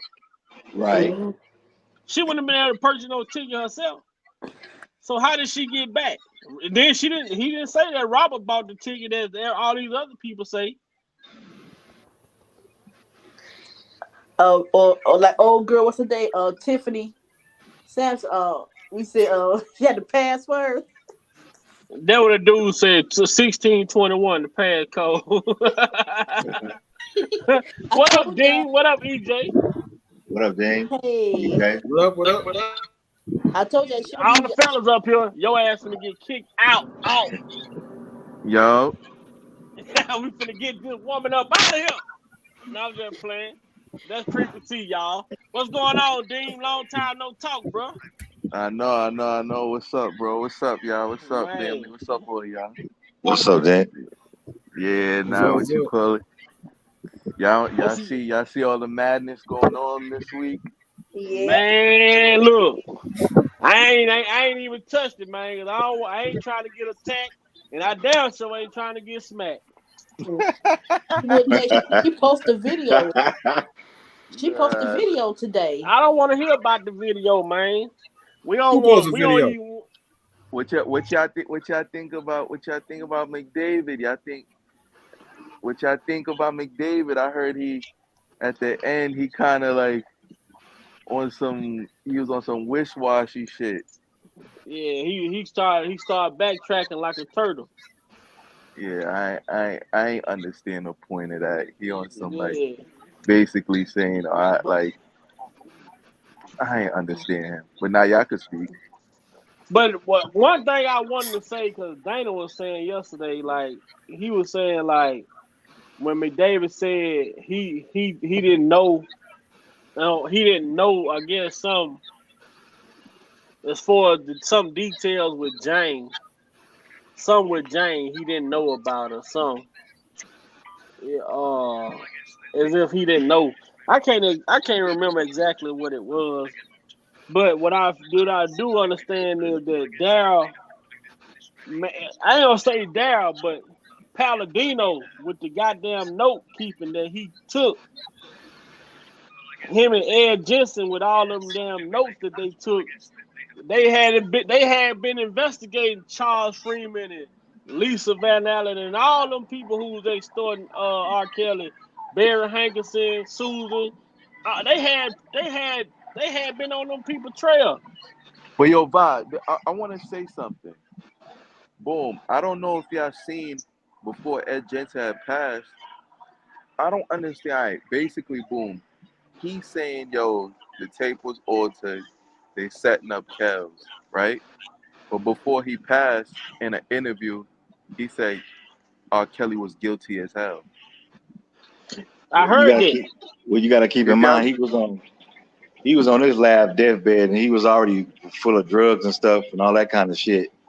And the reporter kind of caught him at a bad time, because I think his He was on son was that telling meth.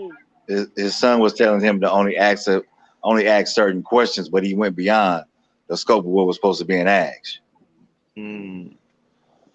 That makes And sense. that's what McDavid brung up, that they knew the tape was fake because they had already been. McDavid brung up Damon Pryor, everything. Yeah, And they still to this day don't want to let Damon Pryor testify, and he want to testify. and then they Why say is that, and then they say they had a forensic expert check the tape out, all right? And the guy said I the tape believe they wasn't did. authentic. He said the I tape know wasn't back. authentic, and they had copied the tape so much that's why the tape was distorted so bad, Right. because so many copies had been made. I know in the 2008 trial, they had somebody came in and authenticated the tape, but they didn't have nobody come in and authenticate this one. Well, whatever Well, they had allegedly a tape. DVD. Yeah, that's No, what I'm Now saying. they came with a DVD. no, they had somebody authenticated, the person that said they on the tape, but not really on the tape. Yeah. Nah, but I'm talking about, but seeing the 2008 trial, they had like a video expert Now they that say took. they sent that tape to.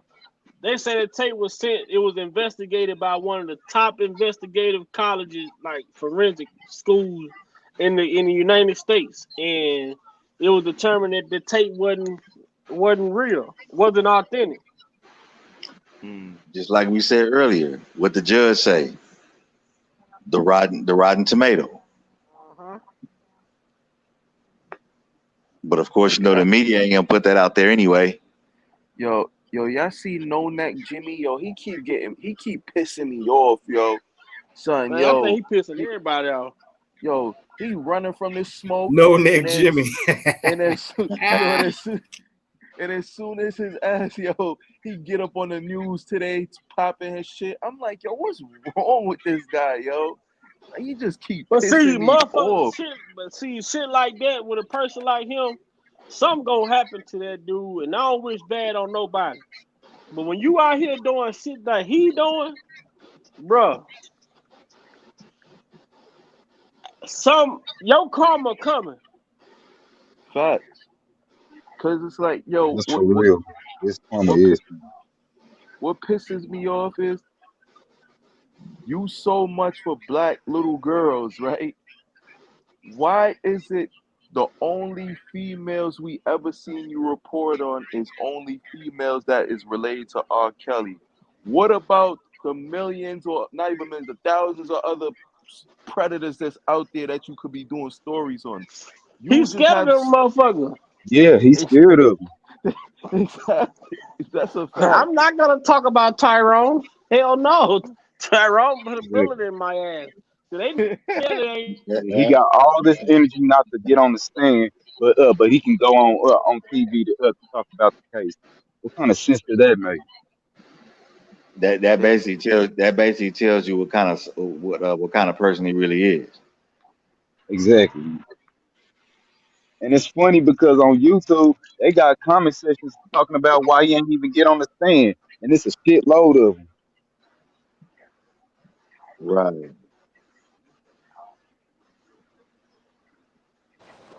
All I want to know why he's so scared to go on the stand. Jimmy. Old Jimmy Dean. Yeah, we should already know why. Because Barry's old crypt keeper looking at. he got he got to cover up for that old dinosaur looking Barry. You know him and Barry in cahoots. Well, here's the thing, first of all, they'd have to grease the stand so his fat ass can get in it.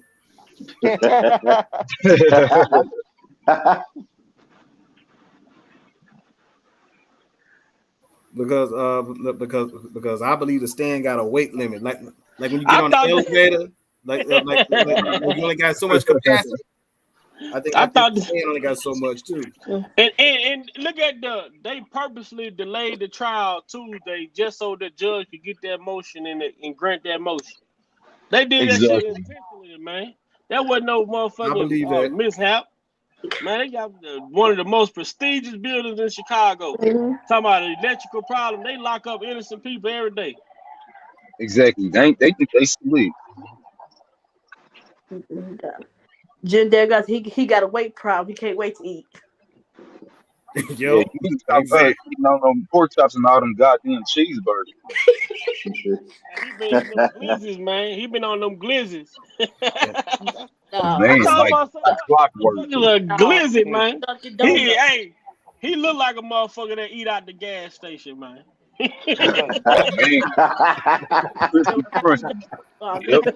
Pieces that they be making in the gas station. No. Hot dogs they be making at the gas station.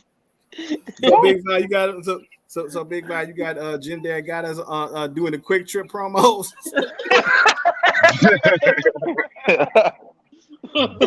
Y'all is clowning. Yo, I got something for his ass coming though. He better believe it. Don't forget about Greenberg. He got something coming too. Oh man, that's what yo Vi, you seen what I sent you? Now Greenberg wanna. Oh yeah, they have a very strong case of winning. Yeah, I'm like, yo, you are. I was like, I said, where the hell was you at? Where the hell was you at? You ain't even do shit. Here's the biggest lie he told. This son bitch said he brought Jennifer to the case. Facts. Yeah, you heard it? I was like, yo, bro. He said that, Big Five. Big Vi. Oh my mama, he said that, bro. Please tell me he didn't say that, bro. He 100% said that. He said yes, that, bro. He did say that. Are you serious? Yes, he did say that. I swear to God, he did. And another lie he said was, I love Mr. Kelly so much. You know your ass lie like a motherfucker, man. When Kels come home, I bet he gonna cuss Greenberg out. We get out. I hope he do too. Hold up. Now I want to see Kels cuss him out. He said I want to see him cuss everybody else. Yeah. By the time he get out, I don't want him to have nothing to do with nobody. He said he brought Jennifer to the damn to the defense.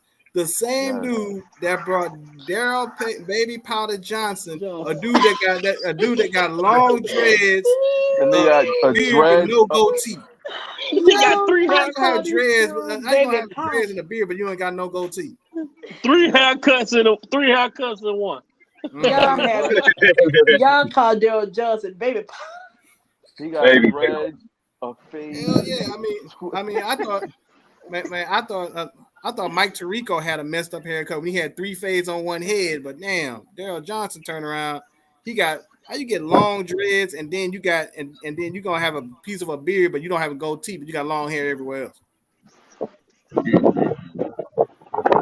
Man, he another one who set Kels up for failure. Yeah, he was finna really do Kels something about that cell. He was finna get that cell phone in there, try to get that cell phone in the jail.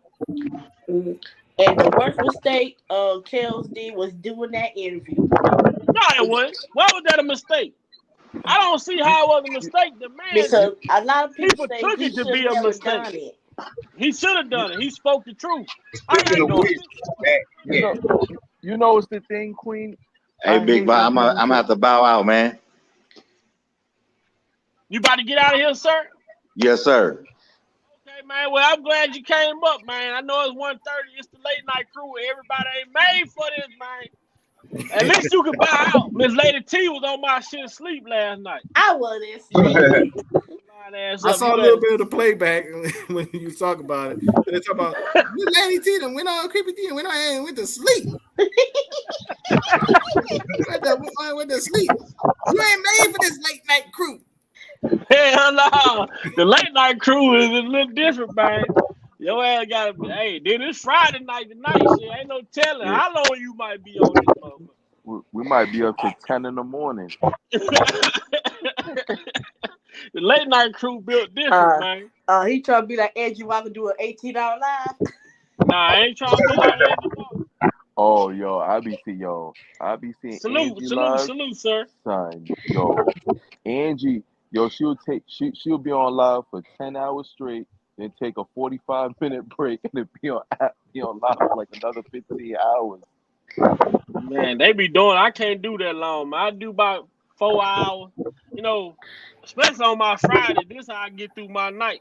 When I start my live, it get me through my night. But yeah, I miss those prank calls, man. Those prank calls be having me cracking up. Man, your boy Lex a fool. What Lex in the chat, they're talking about Daryl Johnson has a lace back wig, not lace front. He got a lace back. Oh my man, Lex, man, you hell, man. I went on Sparkle. I went on Sparkle call to the stand. I wait on her to be called. What you want, Sparkle? What you want to hear these liars for? Facts, yeah. But honestly though, I'm telling you though, the Gayle King interview to me wasn't bad because when I listen to what this man was saying, he was telling the fucking truth. He was. And speaking of which, you know who was there during that interview? Greenberg. Exactly. Yeah, Greenberg was there. The thing is, it's like it's a damn if he do, damn if he don't. Because if they were saying, oh, he was supposed to act calm during the interview, and if he acted calm, exactly. I'm like, yo, bro, you would never know what it's like for somebody to be sitting on national TV with millions of people watching with these type of allegations on him. So it's like, bro, who are y'all to sit there and judge on how he's supposed to act? Right. Now the I'm man like, said, like, yo, not for nothing, he better than me. Because I think I'd probably drag. I'm thinking, yo, I probably drag Gayle. I'd be like, yo, especially when she said, Robert, it wasn't a bad interview. It was a bad interviewer. It wasn't a bad interview because we done seen R. Kelly do good interviews. Mm-hmm. But we done seen people with wait a minute, Lady T. We have seen people interview R. Kelly with malicious intentions that makes the interview look bad. You go back to that Travis Smiley interview, that man did not make R. Kelly feel uncomfortable. Right. But you go to the interview with the white lady who asked him and he walked off the stage like Kels put her in her place. Yeah. And see what made the Tavis Smiley interview so dope was the fact that Tavis, not only did he allow R. Kelly to talk, he allowed R. Kelly to express himself freely, honestly, and truly, without feeling the need or feeling the pressure of being judged. And that's what made that interview with Tavis Smiley so great. Exactly. He said that's my favorite. He said on her phone, he said, do you get drunk and start tripping all over yourself? Oh. Yeah, man. Sometimes you have to tell these people right, man, because you got a lot of people, they only some of these people bringing R. Kelly on these interviews just to try and ambush the man. You know what I'm saying? So that shit Gayle King did was senseless. Robert, you mean to tell me come on, the man, you asking him to talk. You know what I'm saying? Pretty much, see, Kels could have did his own fucking press conference and held his own interview and asked himself the question. I would have been like Shador Sanders. I would have been talking in third person.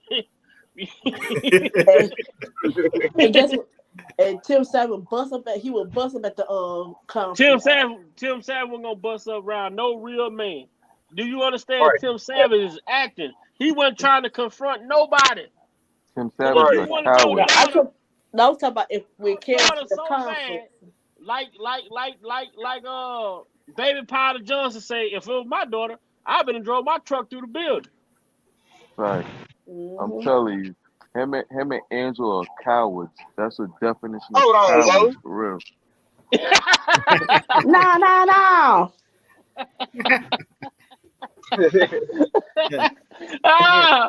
All I Kelly had to do was give my million. He had my wife for life.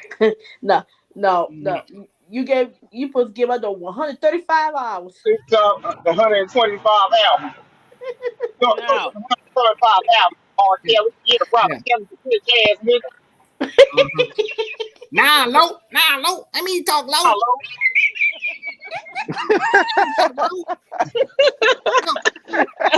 Kelly, you know what this is. You know what it is? Savage, nigga. Boy, everybody be doing it. Yeah, the bitch lying. And the bitch mama knows she lying. The bitch mama told her to go back and get some more evidence. I got video and audio of the bitch lying. 4 hours. I think Tim Savage could have been a comedian, man. What's the woman name who did the interview? Not Toxic Diamond. Cash Jones. I'm talking about he was on the phone with Tim Savage. On the phone with one. What's the woman that's locked up that Dana had on there? Toxic Diamond. Toxic, yeah. That's who he was on the phone with. And Toxic's like, well, I gotta go get in the shower. He say, oh, you gotta go get in the shower. That was Cash Jones when she said that. That was Cash. Toxic on the thing, man. I'm telling you, Toxic recorded him. That's what Dana be playing. Toxic. She got locked up recently, right? Uh-huh. Yeah. Oh, see, I'm like, I know I'm not bugging. I'm like, yo, why she ain't been Well, posting that was on daytime. That was on daytime tea time channel where she played that recording of him and Cash Jones. Yeah, he about to go get in the shower. So wish I was in there. But didn't Cash Jones and Kels used to fuck with each other? Man, Cash Jones just was somebody. She was like Greenberg say, a bunch of self-appointed people that was around R. Kelly. They say there was his publicist. That said there was they stylists. These people had all kind of jobs. The most said that was Cash Jones who said she was going to get in the shower. Well, Tim was on his way to get in the shower behind. But I know I heard one. He tried to get fresh. I heard an interview where he tried to get fresh with goddamn Toxic when she interviewed his ass. Wait. And he was talking about his wife, all that shit. Where once the Savage say he done, he done. This nigga so crazy. What's his name? I remember. Wait a minute.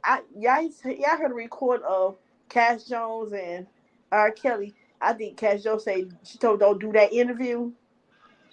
Yeah, I remember that. Yeah. She told him don't do that. Man, but he had to. I feel like he had to. But see, people ain't gonna look at it the way everybody gonna look at it the same. But the reason why I look at it the way I look at it now, at first I was like, that was fucked up. But to see everything that he was talking about in that interview play out in front of me, now I feel like this man was telling the truth. Yo, Vi, I just don't like. Honestly, we would never know really the full either because they chopped the hell out of that interview. They chopped the interview up. Yep. And that cat, and what's that book? Daddy's Little Freak. All that shit is lies, man. They repeat that what she said on that book. That's all they was doing. That little Daddy's Little Freak book. Demetrius say that shit. That shit is from all of these books. They took pieces from all of these different books that people wrote. It was Demetrius. That's his name. Demetrius. You see Jim Derrick say he sent the Chicago people the whole manuscript to his book, and his book comes from the stories of Geronda, Neil, Tiffany, all these different women, shit that he took to put in the book that he wrote. Like all this is bullshit, man. Your your spade card player, Tiffany. That bitch ain't playing spade with me. 621. 1621. That's what her name. 1621 ain't 7779311. 1621. Call this an emergency.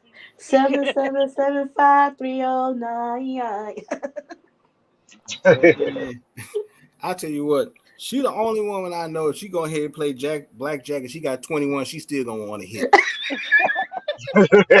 Don't take her to the casino with y'all. Oh hell no! It definitely make me lose everything at the table. Not at 21. Shit, I ain't playing nothing. Anything with adding, I don't want nothing to do with it with her.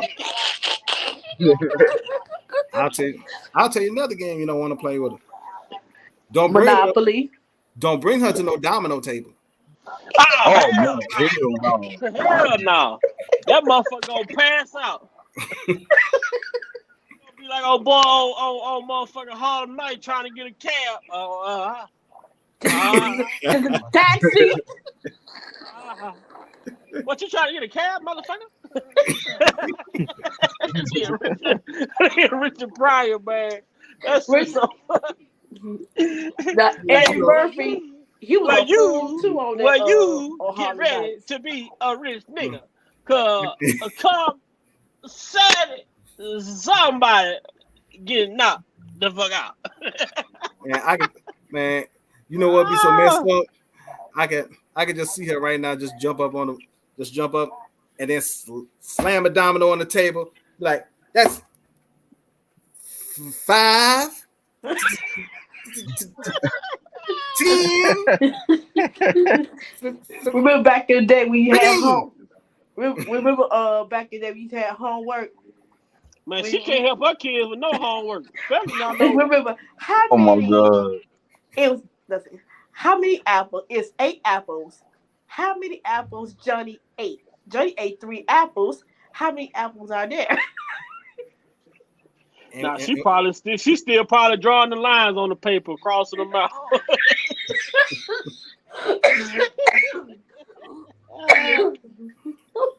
Man, I'll tell you right now. I could just see her sitting at that domino table, boy. No, spades table. Spades. Oh no! Oh no!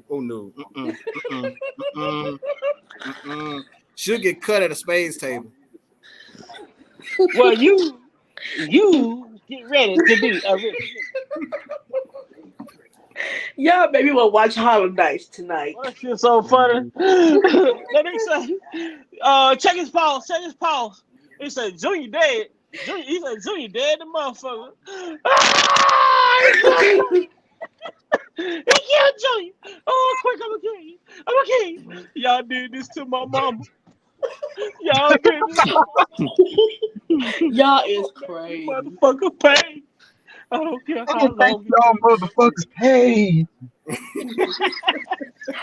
Y'all motherfuckers gonna pay. Well, I'm gonna tell you right now, she's gonna be in a hell of a situation when she's gonna have to sit in that vault when Charlie Murphy had measured the air, and she's gonna be talking about how he add that, how he add and measure the air. She'll be asking questions how he add and get the air. And they talk about a couple hours, a couple of days. Take an hour or two. And take short breath. Take short breaths.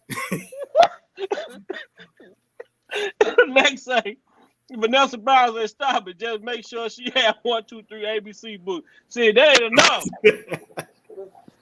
I told her she need to put about 2 or 3 desks in front of the class. Lock that motherfucker off and glue her ass to the seat. You don't move. Now you want to shoot my pinky toe. She's like, "Here, shoot it. Shoot it." Somebody about to beat the adding and subtracting out of her ass. That's probably why she can't add. There ain't no way. You add. Graduated at 16 and your ass dumb and can't add. I'm gonna She said she was finishing at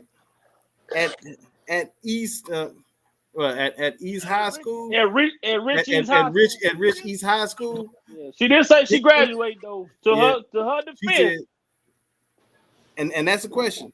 Did she finish or did school finish her? Hey, she came around. She was in the no child left behind era, man.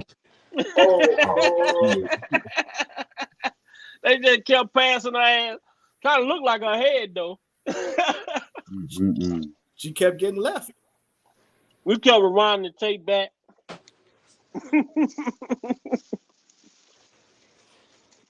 Y'all is crazy. She kept getting left behind. But where they find all these dumbass girls at, man? I'm just serious. Now that's great. You got. I ain't saying nothing. This ain't no. When R. Kelly's smarter than you, man, you gotta be dumb as fuck. I'm just saying. Man, I'm tell you what, these women here, man, like you can't make these chicks up, man. I mean, you got one that goes from being 16 in 1999 to 21 in 2001. Then you got another one who jumps into a limo in Atlanta and then go in and talk about she gonna pick up a rose on the way to the airport. Didn't even have a ticket, didn't have no adult supervision, nothing. Gave a password talking about she can get on. That's what tripped me out about. She said, man, I'll say, hold on, man. I'll say, chat family, do not mean to interrupt. Shit. I'm asking for the chat family if you can keep me in prayer. Been trying to be strong for all I'm dealing with. Just one person can remember me in prayer. Man, I don't know what's going on with Unc, but Unc, man, you know you got everybody's prayers over here, man. Fact. Whatever it is, I'm gonna have to call you on the back line and see what's going on. Fact. Man, don't make me pull up in Chicago, Unc. I don't like the sound of that. Facts. Don't sound We good. used to having you here, man. Everybody pray for Unc, man. Everybody pray for Unc, man. Facts. I'm gonna have to call Unc on the back line and see what's going on, man. I don't like the sound of that. I ain't gonna even be able to go to sleep, man, till I hear and see what's up.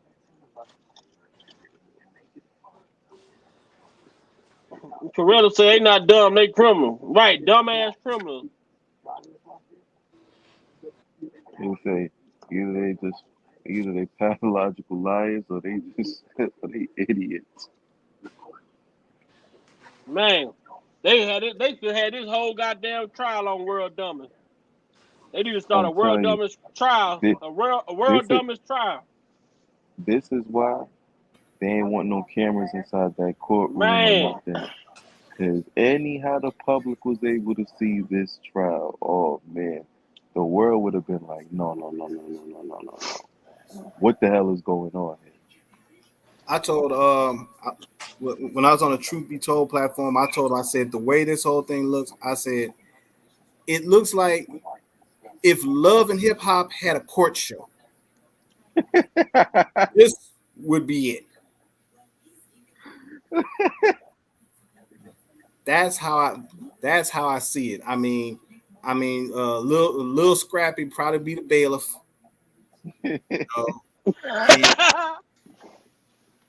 And I could just I don't because I only know a few of them. What Mama D probably be the stenographer or some shit. I don't know. Mama D, Lady judge. Mama D's. Man, I mean, boy, I heard Miss Lady D going off over there today. Boy, I'm talking about I down there wreck my car, bro. I was like, well, she was going in on somebody over there. Oh yeah, I heard that earlier.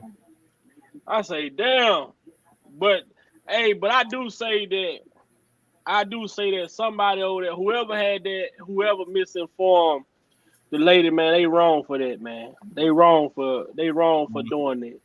You know what I'm saying? Because Vi, just think of who misinformed her. That shit crazy, man. Then she, and by misinforming her and somebody to speak on the situation, then it's, the people that's being addressed ain't the people that need to be addressed. The people that should have been addressed is the person that put you up to doing something that they knew wasn't, legal to do. Mm-hmm. Yep. Nah, but I love Lady D Soul. I feel like she's Man, mad nice. she's so funny, man. I mean, She's she be mad sweet, mad nice. She seems very down to earth. she remind you of Angie, but just she gonna say whatever the fuck it is she wanna say. Facts. She gonna cuss you out, whatever. She be like, I'm not even entertaining that bullshit. Bullshit.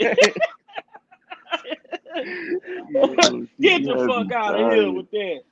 Get the fuck out of here with that. I don't want to hear that shit. Yo, she be like, why they keep doing this to this man? Like, yo, she be having me weak. Yeah, but it's a lot of people though. It's gonna be a lot of shit exposed when this shit is all said and done, man. Cause there's a lot of players who sit back playing cards, but they using other people, and they always use the new people that may not know, and they try and use those people to do their work. And then when the heat come on, they can sit back and let these new people take the heat for it, knowing damn well that shit wasn't right to do in the beginning.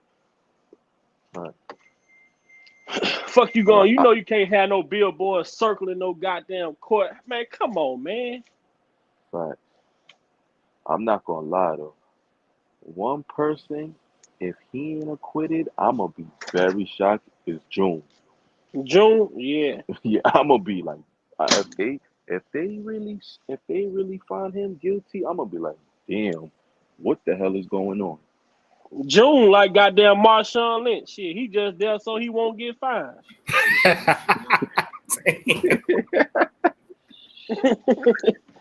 For real. June just there. He said Marshawn Lynch. God. Bro, oh man. In fact, I haven't really heard anything from June. But June say, shit, I'm just a that's what I'm driver. saying. That's exactly. You know who June kind of remind me of at this point? He remind me of like once again the scene in Harlem Nights. You got They with the little gun. yeah, that's June. Man, put that little motherfucker up. Don't you shoot that little motherfucker no more. He still and he got all them killed. Yep. The nigga with the little gun got everybody killed. Cause they sitting there telling him don't shoot no more. Then quick shot all of it. Yo, J Put Rock. that little motherfucker up. Yo, J Rock. June and Yeah, Kels that grew up. was funny though. June and Kels grew up together. From what I understand, they've been close for a long time. I don't know if I want to say they did, but I think they've known each other for a real long time. I guess because I think it was supposed to be R. Kelly. If that's not R. Kelly's uncle, but he's definitely really really close to the family, if nothing else. Yeah, They because I say know. who is June So, Brown? Why is he involved? hold up. June was the driver. He was hold up. a driver for Kill.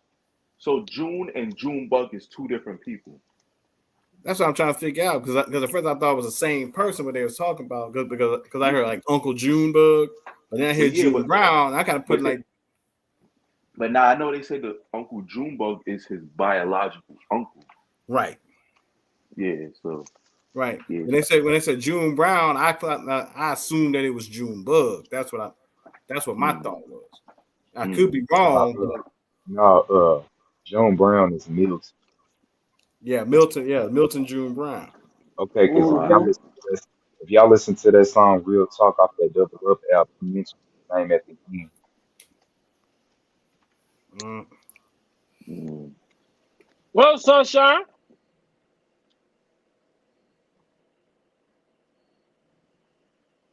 What you think though? What you think so far though, Dean? What I think so far on On the the kitties, trial. I'm not gonna lie. I think I'm gonna be honest. I think Kels really got like a good 50 to 70% beat in it, and I really see like McDavid like at a 80%, and I really see June like at 100% really beating it. Like that's my opinion so far. It's like you got what I'm saying. It's like the only thing is, it's like yo, the only thing I'm hoping these idiots on the jurors could see. Cause I'm gonna call them idiots, cause they're idiots to me. Cause if like I really feel like they're gonna do some bullshit. What they really, I'm hoping they don't really misinterpret the video. You get what I'm saying? Hello?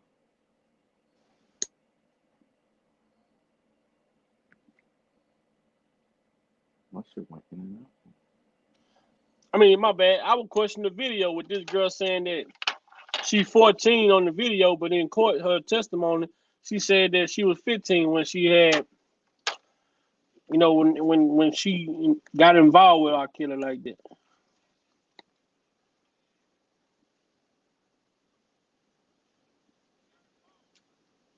Y'all here? Hello? Yeah, I'm trying to see. Yeah. I can't hear Now nobody. saying you, cause yeah, my shit had. I don't know if you heard what I was saying. My shit went out for you, or you heard everything I said. Yeah, I heard you say you don't know if they gonna misinterpret the. You hope they don't misinterpret the video. I say, Yeah, cause well, even if you look at the testimony compared to the video, you should have a question. So why cause the the video saying 14? facts. But the only thing is with even with Jennifer, it's like I feel like she should have kept stamping in their heads that I hope she did because I wasn't there, but I'm hoping she did. She kept stamping in the jurors' heads that that's not the real video. I hope, like you get what I'm saying, because it's like everything else is I you could catch them in a million lies, right, bro? Boom, that could be whatever. But if they still feel that's him on the video, then it's nothing. You got what I'm saying? You could catch them, and you could catch everybody in a million lives all they want. It's all up to if they feel that's him on the video or she's underage. You get what I'm saying? Right. You got what I'm saying? You could catch everybody in a million lives. But if they still feel he's he's older and she wasn't of age or however they want to put it, like you got what I'm saying, it's like then we messed up right there. That's the only thing. But hopefully, as I said, hopefully they see what we see because it's like at the end of the day, I look at life like this. Once your ass lied to me once, I can't believe nothing that come out your mouth. So if I was on that jury panel, Kels would have had a vote for me. Shit, Kels, I'm so much of a Kels fan. He probably would have had a vote for me, even if it was his ass. And and here's the strange part. I mean, the media's still running with that whole same narrative. WGN, I saw a couple of the local Chicago networks talking about the girl on the tape admitted she was 14. Talking about the 14-year-old on the tape. When the 14-year-old y'all said was on the tape, said that she didn't even have an intercourse with R. Kelly until she was 15. Exactly. They keep leaving out that little narrative, that little point. And they keep leaving out J-Rock that Jim Derrick's the original video that he supposedly had. There was no audio. So how all of a sudden y'all able to get audio? That makes no absolute sense. It doesn't. It's like, yo, bro, like you got what I'm saying? This is what people are not like. I hope the jurors are looking at these little things. And I hope Jennifer had stressed that to them. Like, yo, the original video, well, she can't say it because that'll be throwing him under the bus. But it's like, damn, yeah, that would be throwing him under the bus. But if the people who knows the situation like us, we know The video that was floating around the streets, nothing was said. And it's like the original video, from what everybody said, what the case may be, why the mole on his back changed different positions and places like 40 different times throughout the scenes. That goes to tell you that original or whatever tape they had, that was a fake from the get-go. They said that mole. What up with it? Blessings to you, nephew. My You- queen, What up? in the chat. My queen in the What chat. up, Unc? What up, Unc? What's happening, Dean? J Rock, What's up? always a blessing. Everyone in the What's chat. going on with you? You don't sound like Thank yourself for today, that prayer. Unc. Yeah, we have to remember, I have to continue to remember that I have to recycle the pain of life issues. And I'll just let that breathe. We'll talk about that later on. I'll simplify that later on. But thank you all. I felt in prayer for everyone. Thank you, family. Thank you, family. I yield back. Say no more, Unc. Oh, no problem. Man.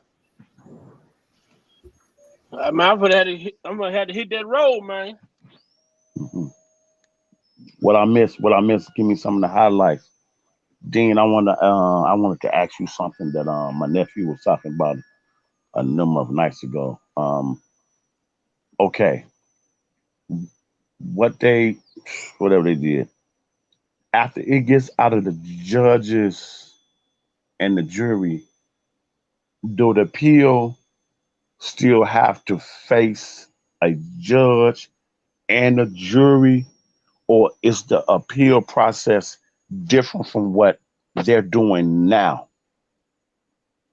Or you talking about on his New York, or you talking about on this situation? Like if This he was to get convicted? situation, and when she go back and she wants to appeal to New York, and of course I'm assuming she's gonna appeal this situation. Is it the same setup as far as before a judge and then a jury, or it's just before judges? All right, boom. If he gets convicted, like let's just say he gets convicted on this one, it's gonna be a whole, like, they're not gonna throw them both together because it's two different districts. So he's still got to fight two separate appeals. You get what I'm saying? Okay. He still gotta. It's not gonna be together as one. It's gonna be still two different appeals. But we, as I said, Unc, we just hoping in the best that he wins this one. He just only got to worry about one. Okay. So we hope for the best, but prepare for the worst. I'm asking the chat family and the panel, nephew, what can we do as individuals, seeing that we see, according to the charges and the law, the man is innocent. According to the charges and the law and the prosecution witness alone, he's innocent. However, it goes the other way. Is there anything, and I'm being maybe transparent, I didn't want to be, my heart is really heavy in my spirit about this, and I want my sister to speak on it. This is just wrong. This is wrong. And it's not just about this individual. It's about all our ethnicities across the four corners of the globe. Facts.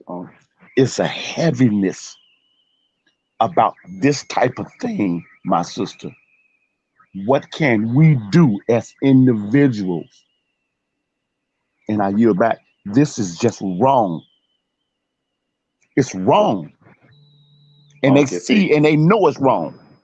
Unc, if people not looking at, if they could do this to this man who have money and resources, our young black men in America, especially because I'm gonna speak from a black man, the average black man with no resources or nothing don't stand a chance.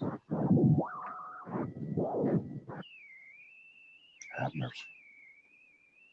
Have mercy. Because people, it's like, yo, what people failing to realize is, forget you thinking he's guilty or he's not, but the way they're doing him is not right.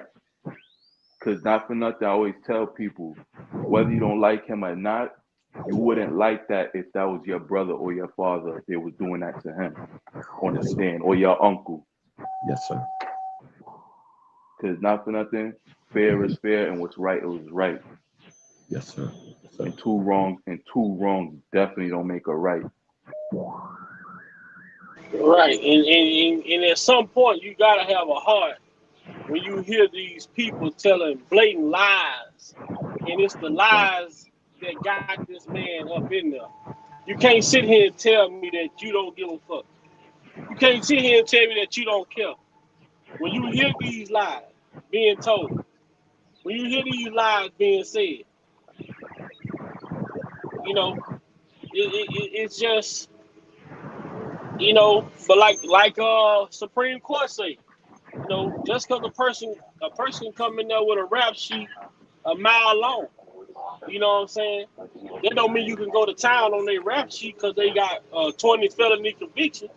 You can only convict the person of what they're being charged for. But what we have seen with R. Kelly is we've seen that they taking this man's whole career and trying to charge him for it at one time and taint his whole image, his whole character, make him out to be this bad person. It's messed up, man.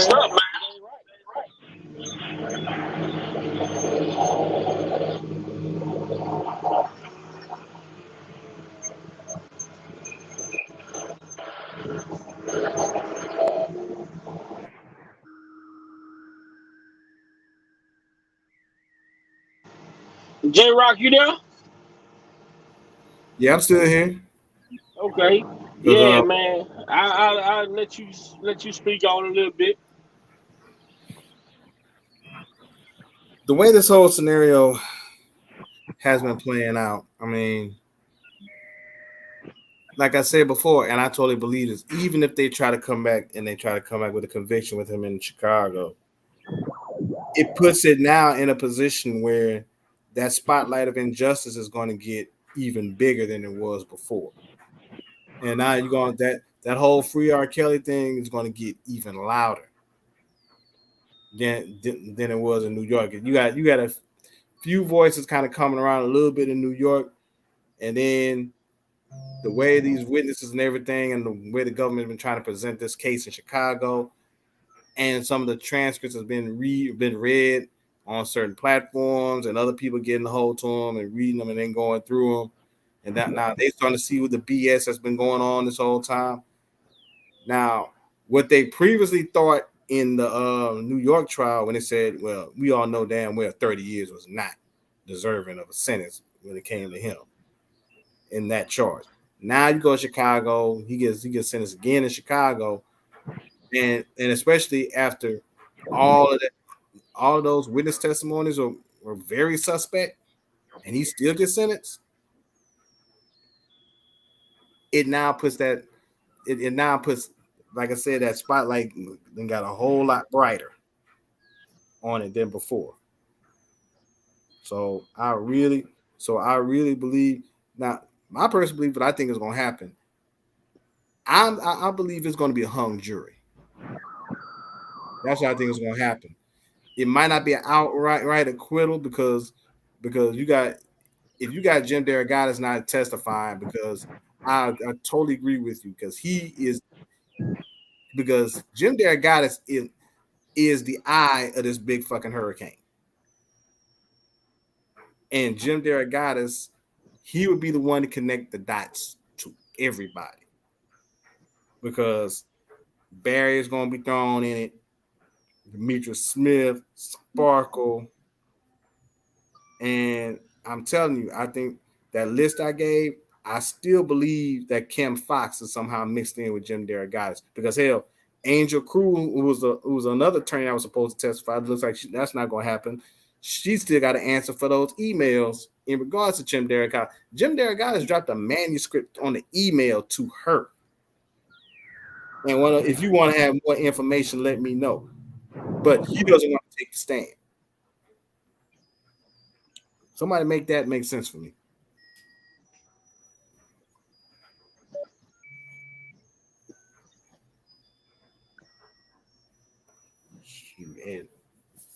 And I yield back.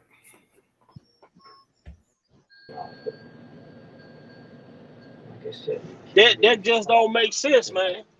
It don't make sense how they put this man's life in the public like that, and then when it's time for him to get his justice, they want to allow people to hide behind the law. Like, that shit ain't cool, man.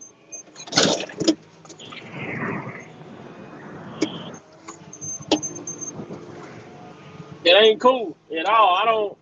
I don't like nothing about it. If this man could publicly drag me for 20-something years, and then here it is when it's time for me to go to trial, he don't have to show up, and you supposed to have the right to face your accuser. This man been accusing his brother in the media for 20 plus years. So, nephew, what did that say to you when you look at that?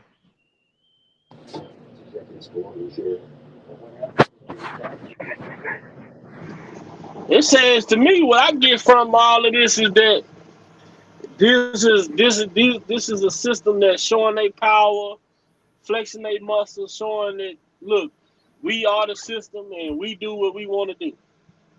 And it don't make me feel. I feel like I'm more so worried about the hearts of the jurors, because the system gonna do what it's gonna do. But like I always said, I heard a guy say, the justice system is perfect. It was set up with the intentions to protect the people, but it's the people that run it, the people that operate it, what makes it bad. If you get what I'm saying. If we look at the law, we looking at the law, right? We talking about all these people who say they didn't touch this tape that's allegedly child pornography, but only one person being held accountable for it. Yeah, good point. I don't know what that tells me is, I don't know, maybe we can get a couple of whoppers and put them on the stand for and maybe Jim show up then. Because I don't know if there's no other way to get him on that damn stand. Because he's been yapping, he's been talking BS for the past, you could roughly pretty much say 30 years. Because this man has been writing books and been making the media around, especially the last couple years. Because what I believe about Jim Derogatis is, if it comes out that all this, well, I'm not gonna say if, I'm gonna say when all this comes out, that all this was untrue and it was fraudulent, his reputation is gonna be shot. He's not gonna have nothing else to stand on because he hadn't covered anything else noteworthy.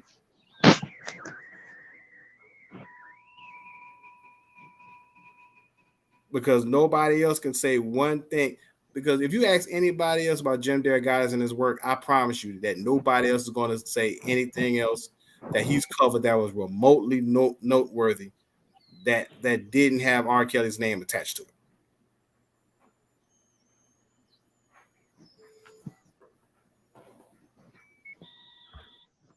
Man, that's. Hey, nephew. Go ahead.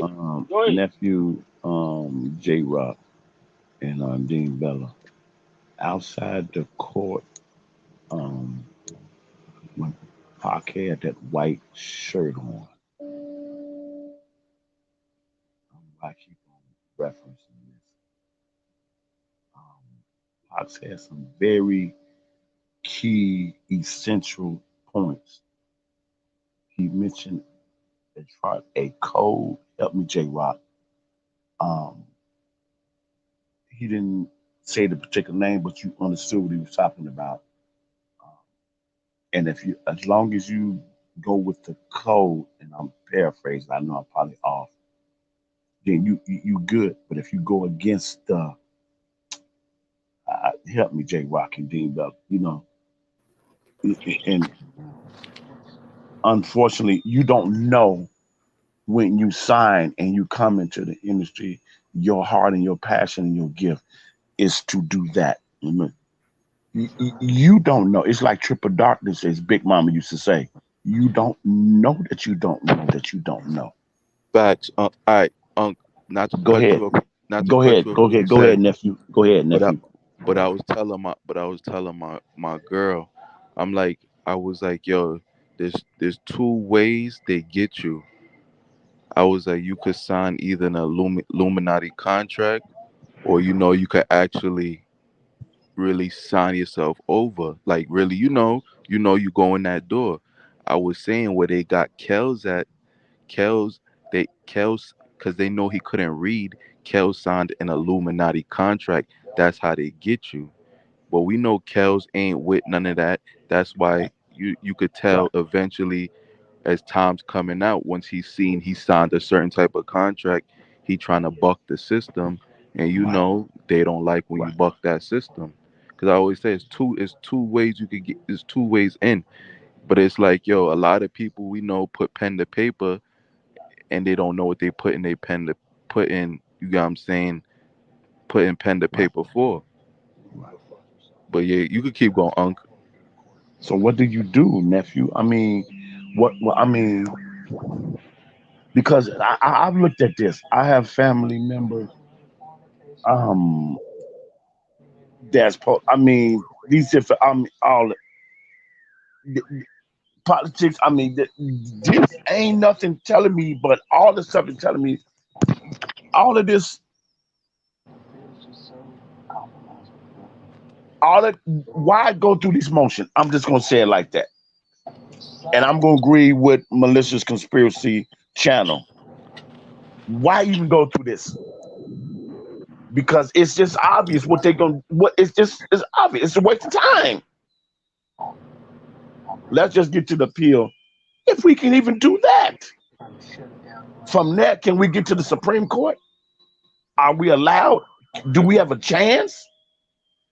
My point is, individuals that's in their feelings, whatever happened to you, a loved one, someone close to you, my heart goes out to those individuals who truly had a situation that went through something like that. My prayer from above is that you get healing, that you have the courage to sit down and talk with someone and help you navigate through that.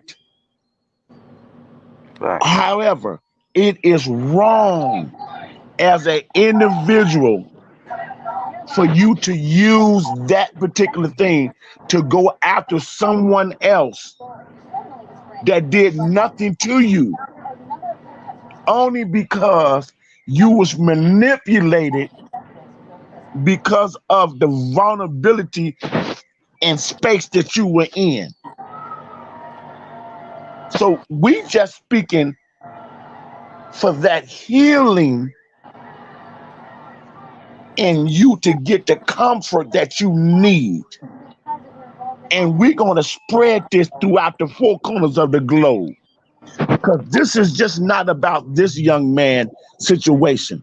This is not about just only George Foreman. This is about all humanity that Right. may fall in this particular situation. We have to be our brothers and sisters keeper far as humanity. And I went way past my time, nephew, and I yield back. All right, yo, all right. Have any of y'all seen the new Mike Tyson thing on Hulu, the new series that came out? All right, No, I heard it just about it. it just came out. I want y'all to watch it. But say that to say this. I don't know if y'all seen the new episode that came out yesterday. It's called Desiree. I'm pretty sure y'all know the situation that Mike back in the day went to Yeah. prison for rape or the case may be. But I say that to say this. I'm a very big Mike Tyson fan to the core. I'm from Brooklyn. I love that man. I love that man with all my heart. Like he's one of my idols. But when I sat there and like when they and you was going off a series and I'm sitting here to my lady, I'm saying like if the way they portrayed it inside the series, I was like, that's what you call a victim. 'Cause one thing I said, what I could respect about her, about that female in her situation is, soon as after she was allegedly raped by Mike, she went straight to the police. She never pulled out no crazy enormous amount of lawsuit and tried to sue him. She never she only ever did one, because every time with these accusers or victims and R. Kelly, every time they get on the news or different platforms, they get paid for all of that. She only ever did one interview and addressed it. She never wrote a book. So I was like, to me, that's what a real that's the sign, or that's what a true victim looked like to me in my eyes. Cause she wasn't out here chasing no money, wasn't chasing, like, all she just wanted was justice. And I was like, when you separate a female like her from the females in R. Kelly's case, two different types of females. All of these women in R. Kelly's case, you can tell this is for money.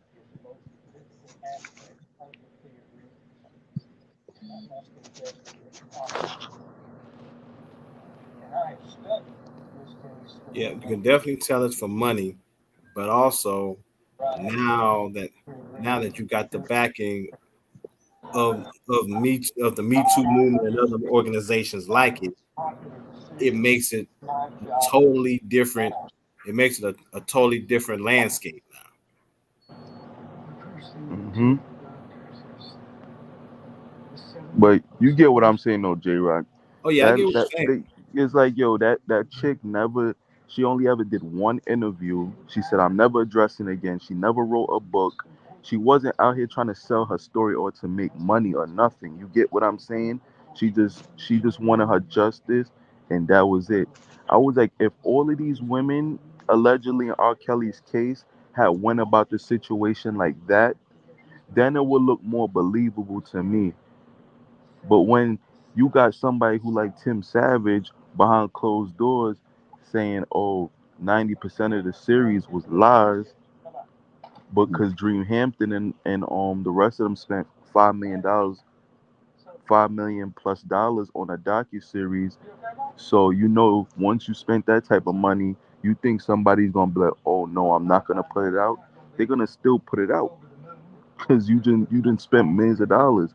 But it's like somebody who participated in the docu series said 90% of them was lying. That should be a big like light bulb in people's heads to where it's like, hold up, something ain't right here. If that man sat on that Surviving Our Case series and he's saying 90% of them women who he was sitting next to are lying, clearly something something right ain't going on here. But this is what they're not putting out in the media. Cause it's like, if somebody said it before, it's like, yo, there's certain people out there that there's certain big platforms, they wanna report the truth, but it's like, Kel's name is so tarnished in a way, and like nobody really wants to touch it. So it gotta start with us. for us to be the ones that really expose the truth. Hey, nephew, Dean Bella and J Rock, please forgive me for going over this again. Pac, Nah, you good, Unc? Tupac in prison when he was interviewed. Help me out, J Rock. I should know it verbatim, but my mind's all over the place.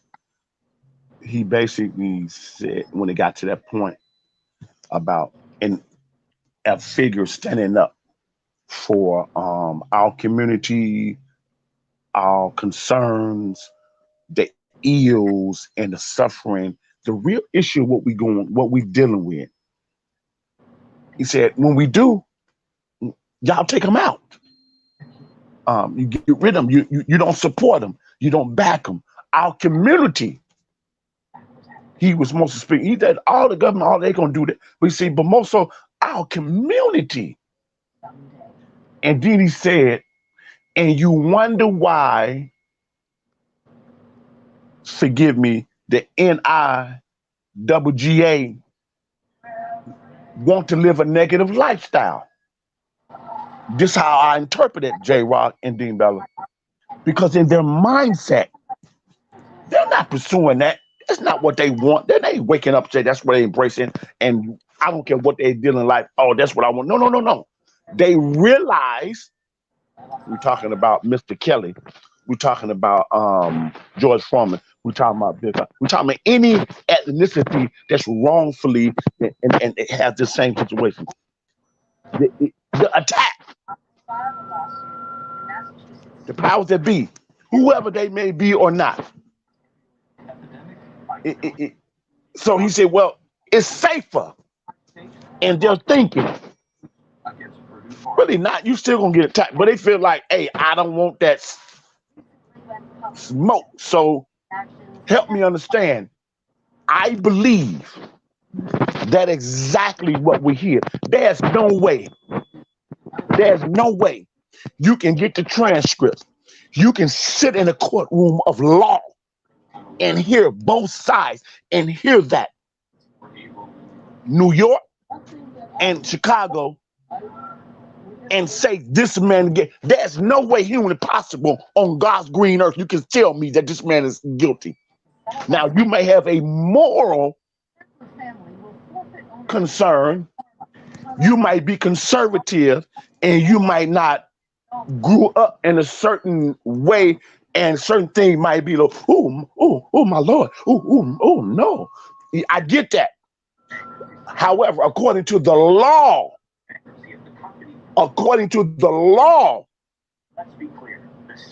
innocent. Forget the defense witness. Forget the witness. The prosecution witness. New York and Chicago.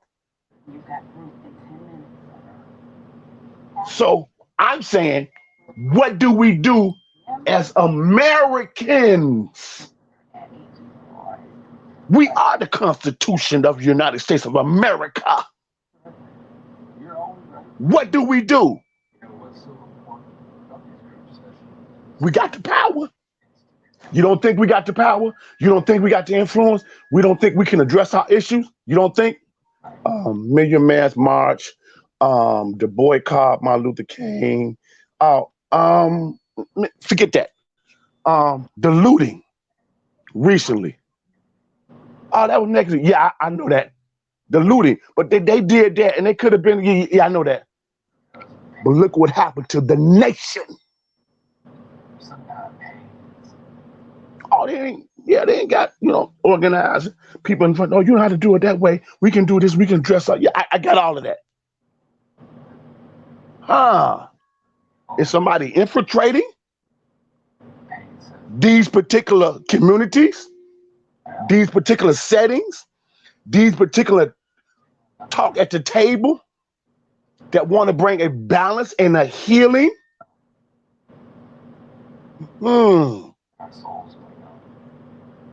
So back to Pac's interview, and I yield back. That's why Pac said in his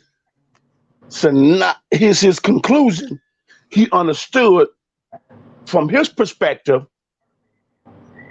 That's why NIWGA just choose to live a negative lifestyle, because in their mindset, it's safer. Don't rock the boat. Do what you're told. Hey, you signed a contract. You okay? Yeah, I don't want no smoke. And I conclude, Pac said, I'd rather live like a man than die like a coward. Facts. If a man or a woman hasn't found anything they are willing to stand up for, that they believe in, then you should not even be fit to live. And I yield back. I'm way past my time. I yield back, and I apologize, nephew.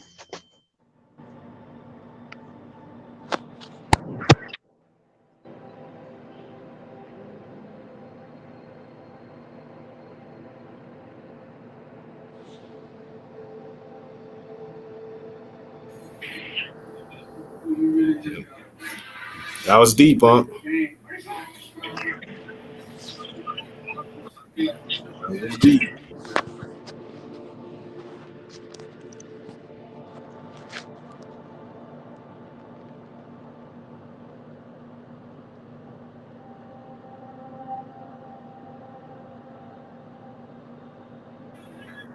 And I remember when Pac said on one of his albums, he said that if you can't find something to live for, then you best find something to die for.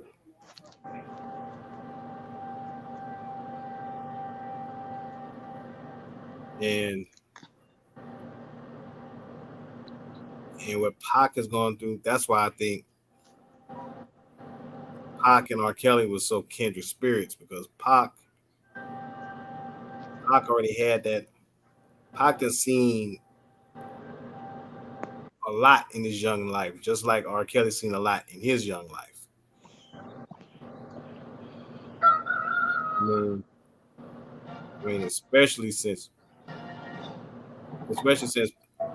Pac had a drug addicted mother, he was moving from city to city.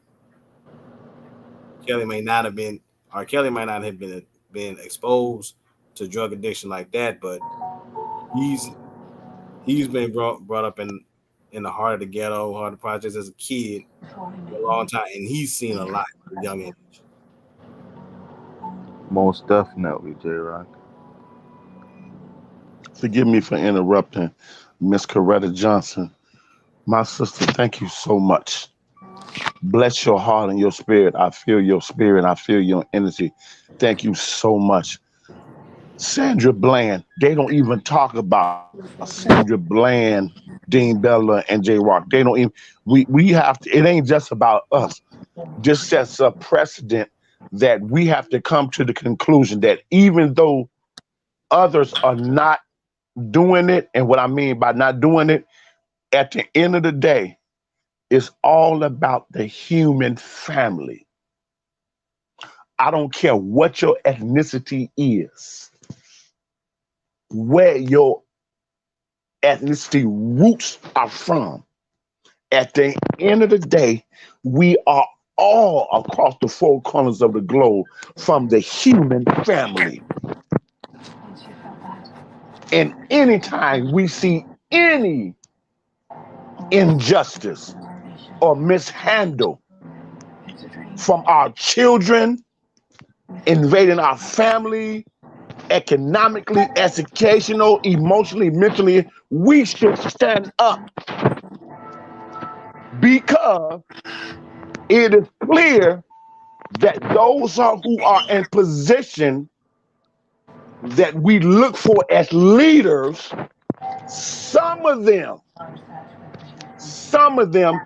has compromised their principles,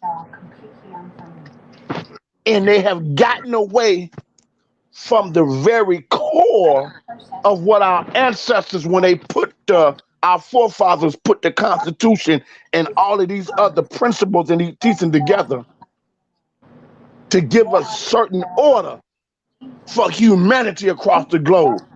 We must stand up and hold them accountable for what they are not doing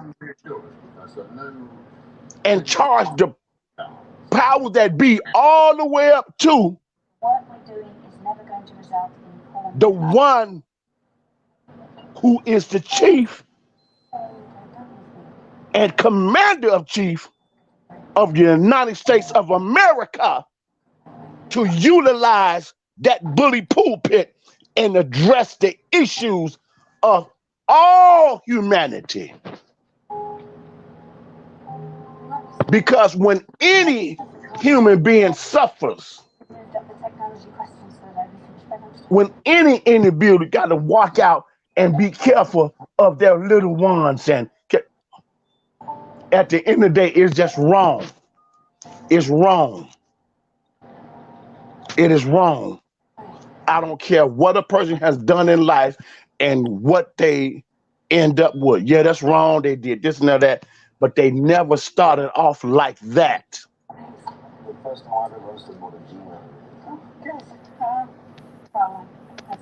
I'll tell you this. I brought this up maybe on this platform or a couple others, but and I'm really serious when I say this. Do not be shocked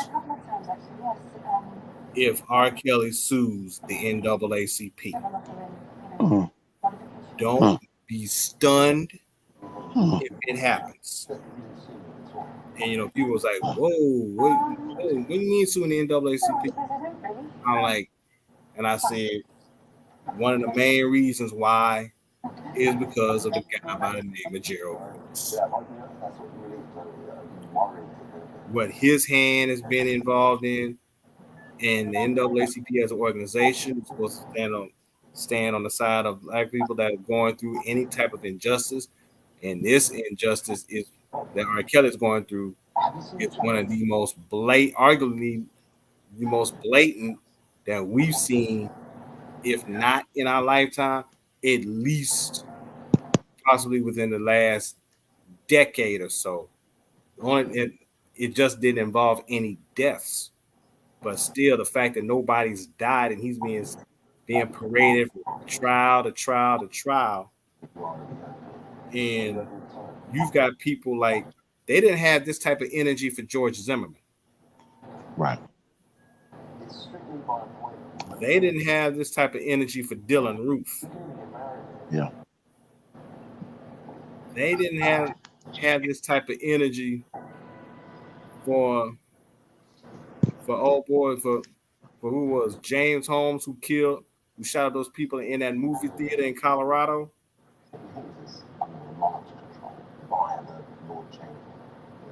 Yeah. But they got all this energy and all this smoke for Rob. What can we do, J-Rock? Well, I mean, at this point, regardless of the outcome, because a storm is coming for all sorts of things after this. What can we do as a community to really spread across other communities? What can we do? What can we do? We can't worry about so and so ain't doing, so doing. What can we do, my brother?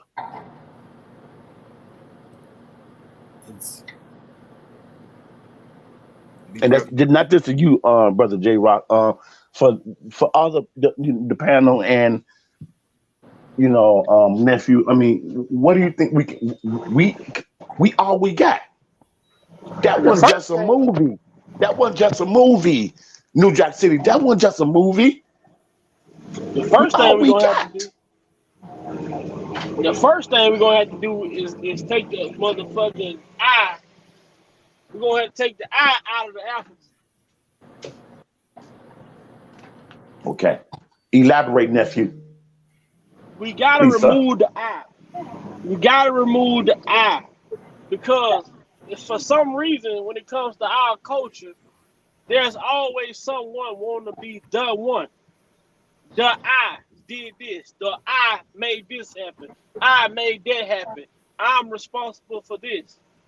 Everybody, our people are so quick to jump and want to say I when it comes to the success, but when it comes to the failure, you don't see nobody want to step up. When it comes to change, nobody want to step in front and be the face of change. But once the change is being made, they want to be the one who celebrated as if they did everything for it to happen. Our culture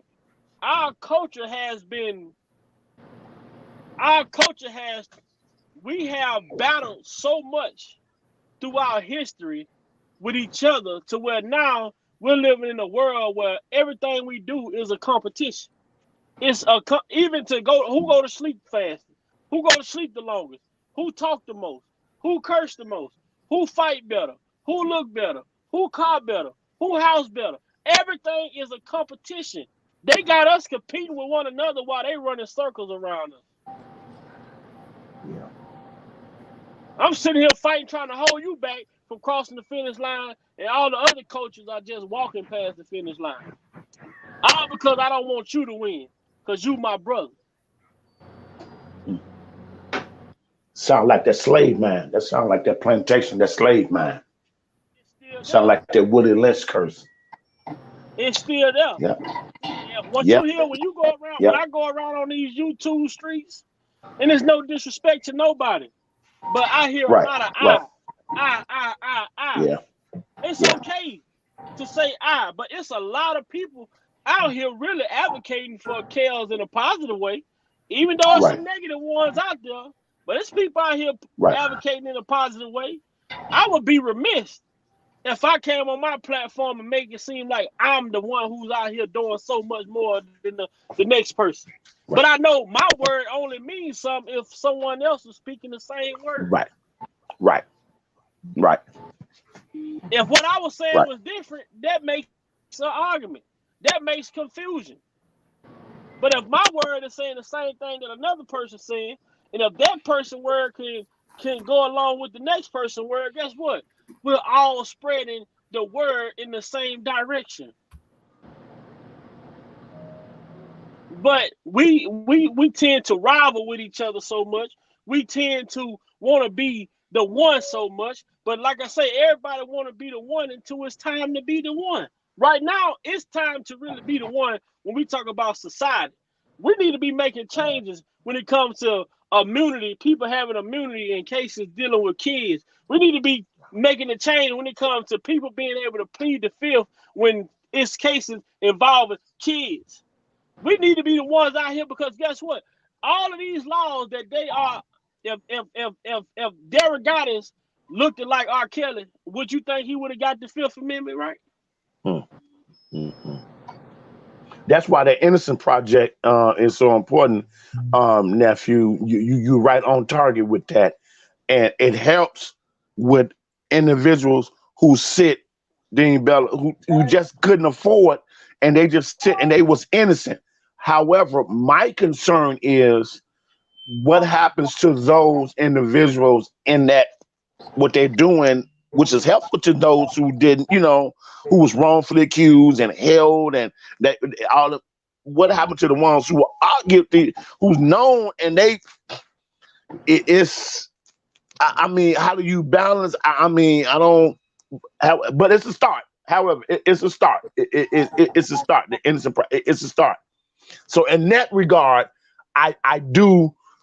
I'm thankful for the Innocent Project for those individuals who just didn't have the money to fight their case, and they were innocent, and they're given. However, do that open the door and little slipping and slip through the cracks of those who just are known, and it's just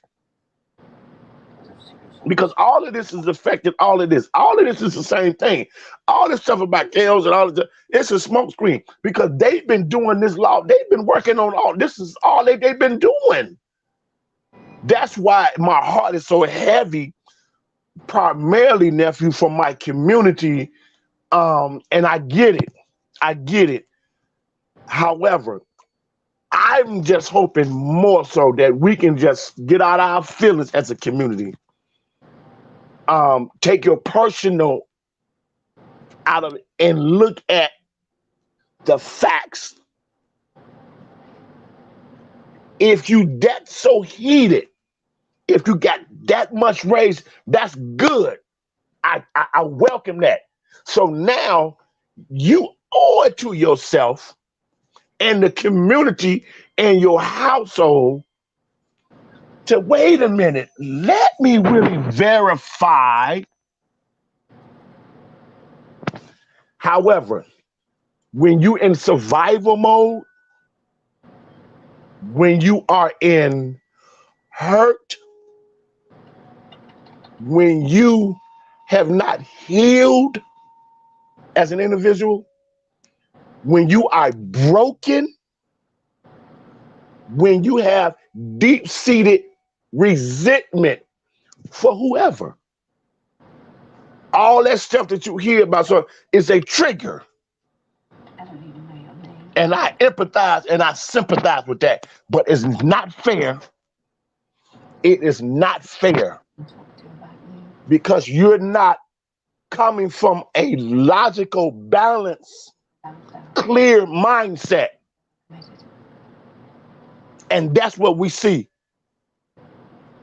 So we as a community have to challenge that and stand up and fight against that mindset. If we don't, a lot more of us in our community across the four corners of the globe are going to be annihilated.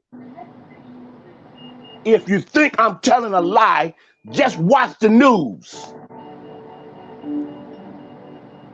It's happening every second of the day. I repeat, it's happening every second of the day, rapidly. Where are the men in the community that stands up in the doorway? OG Bobby Johnson was not just a movie. Forgive me, nephew, I yield back. I yield back my time. And I was gonna say something to because you brought up a lot of Tupac. Well, you go back to Brenda Got a Baby and Tupac in that song. He say when he go back to the community, right? You remember he go back to the community and tell them about Brenda Got a Baby. When he was talking to, I guess the way he paraphrased, like he was talking to one of his homies about Brenda having a baby, and the homie like, that's not our problem. That's up to Brenda family. But Pac sat him down and said, well, hold on. Let me tell you how that affects our whole community. You know what I'm saying? The dude had messages in his music. Yes, sir. Clear as day. And yes, sir. in that conversation that he was having with that brother throughout that rap song was a real conversation that need to be had in our community. Yes. But he say that's not our problem. It's because we think that shit can't, because it ain't us going through it right now, that we can't go through it later. And see, Pac had to tell him, let me tell you how that affects our whole community. See, a storm is coming. Her mama or her dad. Right, a storm is coming. It's coming. He was telling them. He was warning them. You know? He was warning them. Man, this dude, when I say Tupac was, when I heard somebody say that's old rap, man, you crazy as hell. This man foreseen the shit that he rapped about. He was foreseeing this shit. He was like 20 years, at least 20, 30 years ahead of his time. How is it that the shit that he talked about then is still an issue that we are dealing with in 2022? Yes, sir. Yes, sir. That's a fact right there, Big Vi. I totally agree. I'm gonna go ahead. I'm gonna dip on out. You're not kind of late for me at this point, but I will lead you with this. Big Vi, you're absolutely 100% correct. When I was on another panel earlier, and then I brought this up about Marvin Gaye, what made Marvin such a genius, and you can put Pac in the same category. When you are able to make a song and 20 or 30 years later, that song is still impactful for the times that we're currently in right now. Stuff like that makes you more than a singer and more than a songwriter. You then become a lyrical and musical prophet. And you are a threat to the elitists that does not want that. And that's what Matula was talking about in that interview in prison. J-Rock, you right on target, my brother. You right on target. You are much needed, my brother. All I'm going to say, like I told Brother Jeff, J-Rock, please hold on. We need you. We need you. We need you, Dean Bella. We need you, nephew. Please, we got to hold together. I know the storm is fierce. J-Rock, just please, my brother, don't give up. I know your knees may be buckling. I know the winds is beating all around you. My brother, I have high respect for you, my brother. Please hold on. Please continue and help us thread this what we need. It's small, nephew, it's small. But I believe, as J-Rock so eloquently stated, it can spread and we can get this message out. We just got to deal with J-Rock. We just got to deal with our community. It's a lot of pain. And I'm seeing that. It's a lot of pain. It's a lot of hurt. It's a lot of bitterness and unforgiveness. And I get that. But in time, we can heal. It's not going to be easy, but it is possible.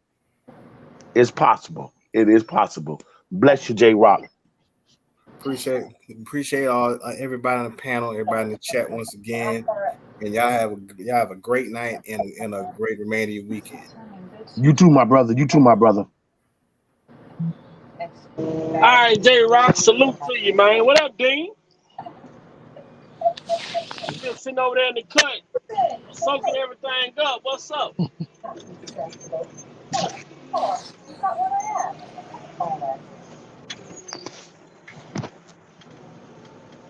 I don't know. We still got Dean now, but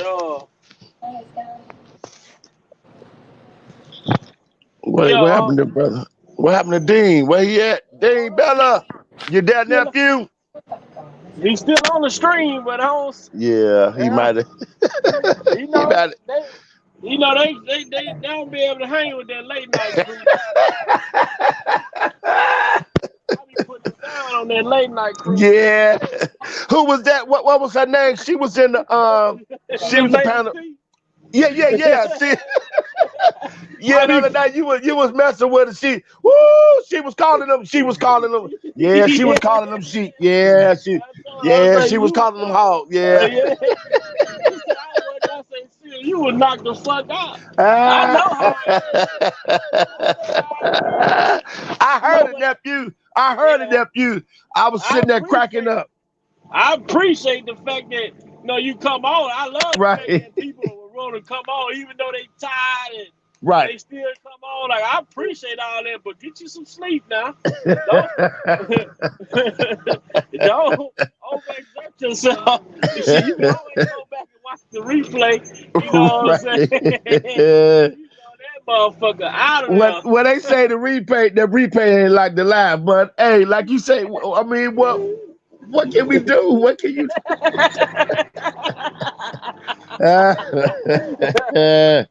Yeah, and the words of Big Mama and Papa in church on Sunday. Yes, sir. Yes, sir. Man, hey, it's hard to stay up with somebody who work overnight, man. So yes. I'm up when everybody sleep. I'm up. But like I say, when people willing to try to come and hang out,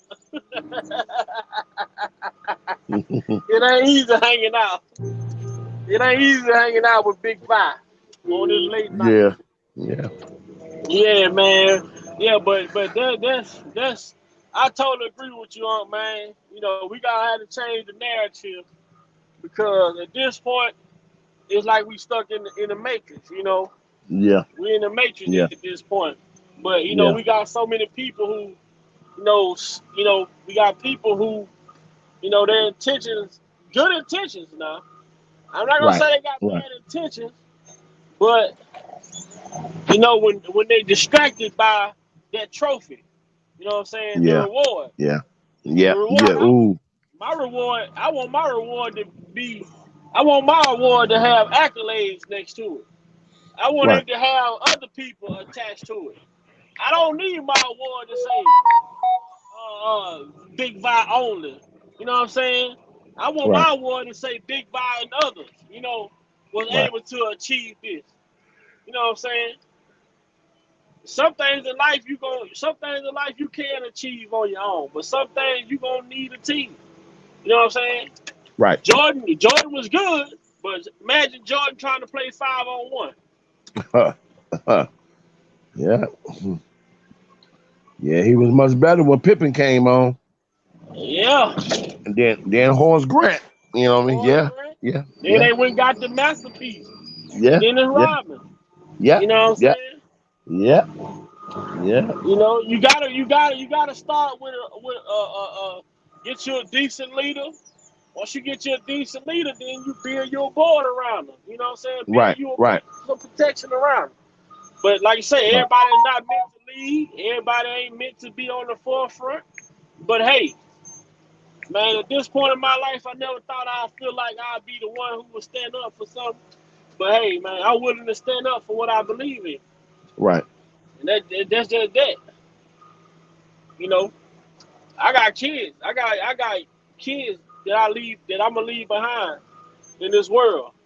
You know, and if I don't accomplish nothing, at least my kids will be able to say, well, my dad was the reason what this law was changed. My Right. dad helped change this law. You know what I'm saying? The reason why this law I'm not affected by this law was Right. because of my dad and people that he associated with. You know what I'm saying? That what has to be the motive, man. It's my kids are the motivation. Because for me, I didn't live my life. But I'm not, and that's crazy that, even as we get older, we still are subjected to shit like what we're seeing R. Kelly go through at 56, 55, 56 years old. You know what I'm saying? This man should be living his life, getting ready to retire. Go live on a golf course somewhere.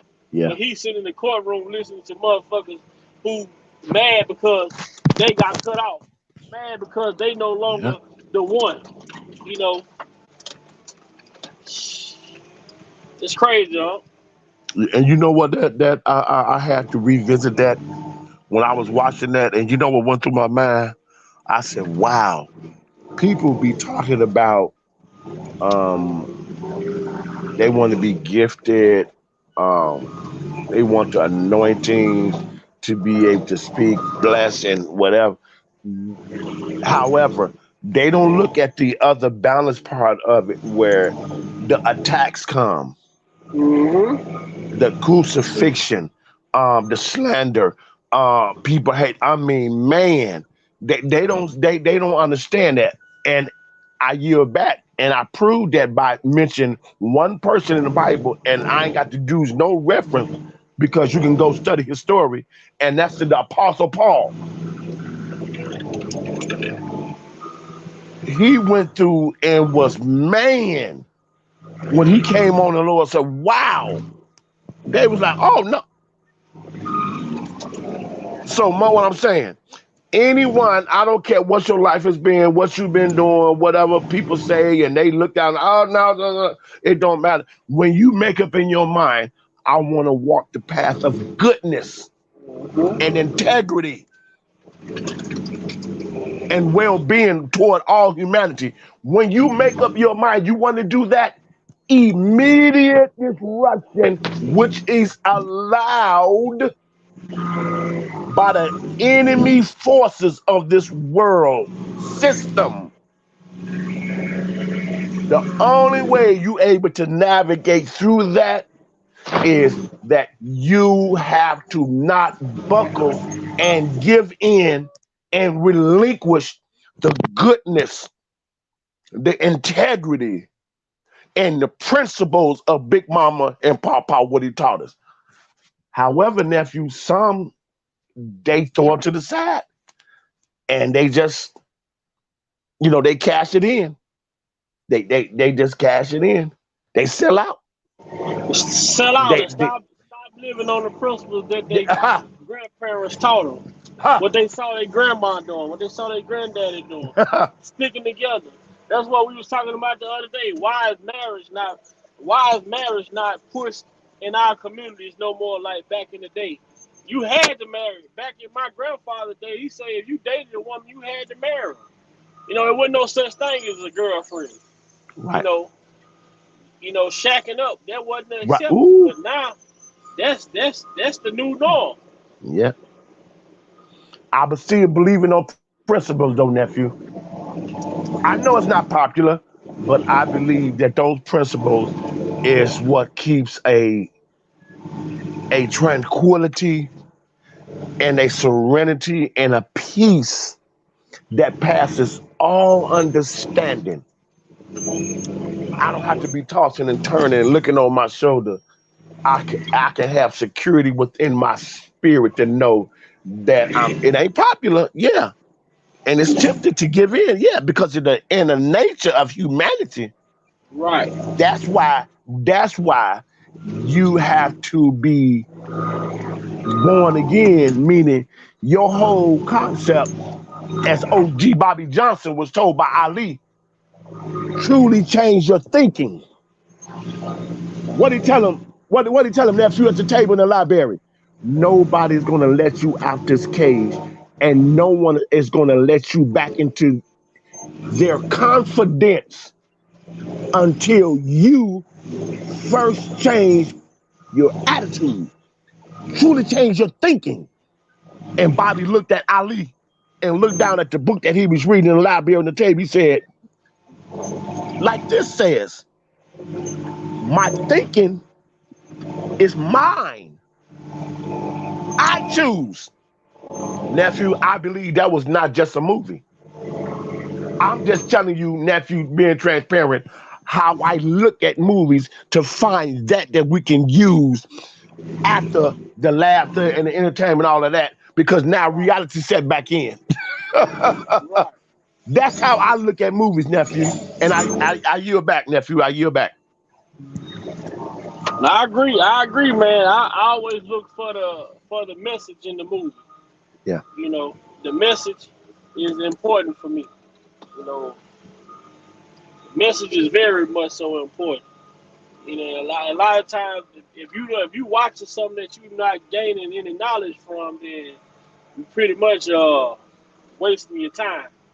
You know, and for me, it's just they say, man, Tupac, like that Tupac situation with Tupac and his music, man, I relate to it so much. I feel it so much. The passion, everything about it, like, the realness in it. To even be able to relate to those situations right now in 2022, you know, I still feel it, man. I feel as though it's still,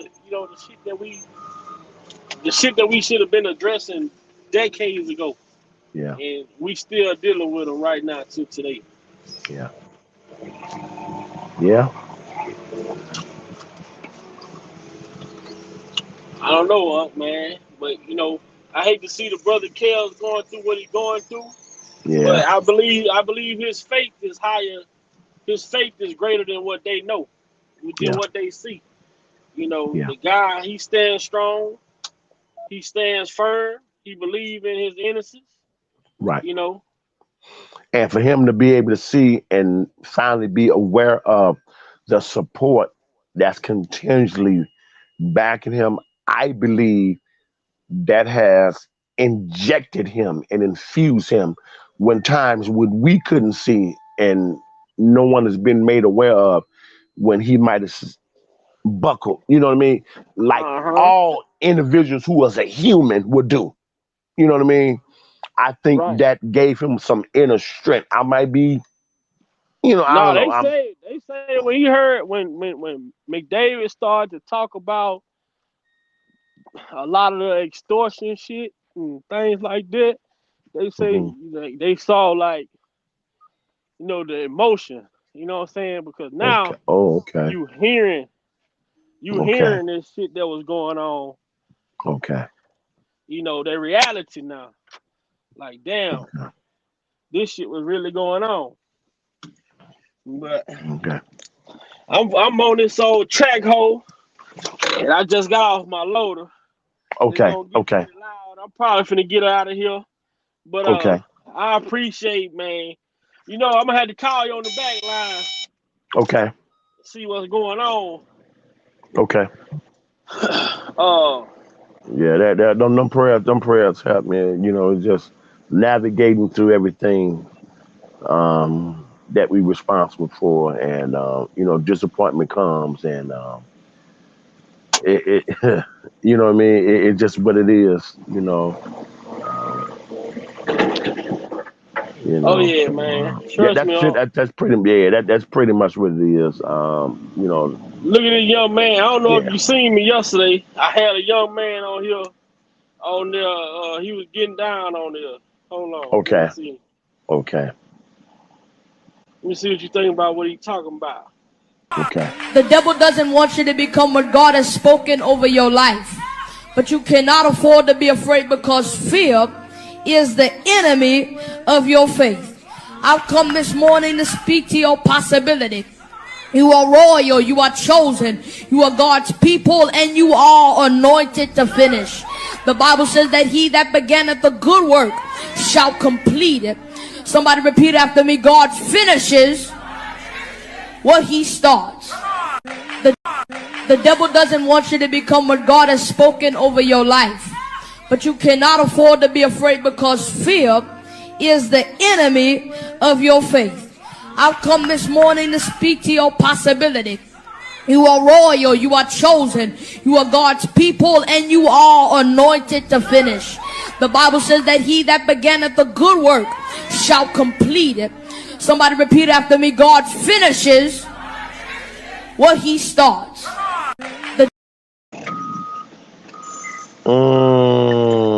That's a young man giving the word too. I receive that. That's what I needed. Young man. I received that, nephew. That was it. Yeah, that was it. That was it right there. That's it right there. That's it. Nothing needs to be said. Nothing else needs to be said. I said, man, I gotta let Wow. Unc hear this. That's why I Wow. screen recorded. And you held that, and you didn't play. Man, I didn't see that until just now. I needed that. That was right on time for me. And everyone is in the chat that needed that blessing right there. Needed that word. That was a Raymond word. That was a Raymond word right there. Yeah, I needed that. Yeah, I needed that. God finishes what he started. Wow. Wow. Yeah. So, hey, tomorrow we're going to have a good time, Coretta. Yeah. Coretta, tomorrow. Now, we having karaoke, all R. Kelly, tomorrow night at 8 p.m. All R. Kelly karaoke tomorrow night. I'm so happy to see her name in there. I haven't seen her name in a while. She hasn't seen me in a while and heard my voice in a while. I am so happy to see her name. Coretta, you just don't know what kind of encouragement you have been in the chat. I receive all of that you've been sending and blessing everyone in the chat. Thank you. Thank you. God bless you, my sister. Continue that. Thank you, sister. You are much needed in the body of Christ. Thank you so much, my sister. Thank you so much, Coretta.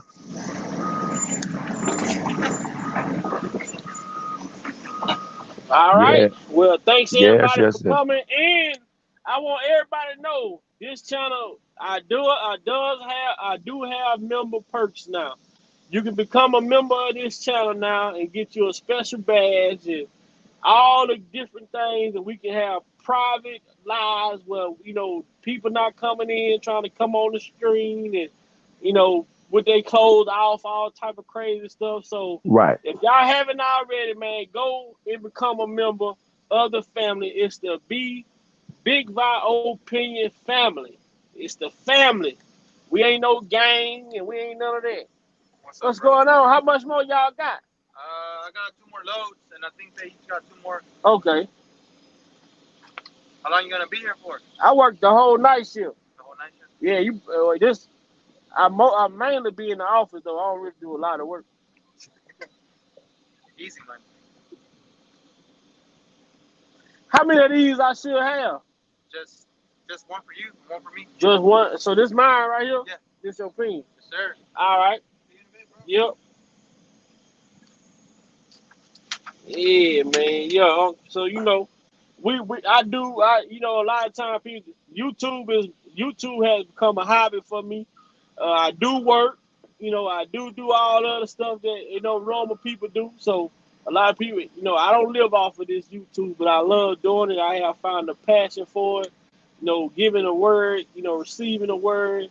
The people that I have met, like you and Deem and J Rock, Sir, Black CEO, Derek, those guys, my brother Dana.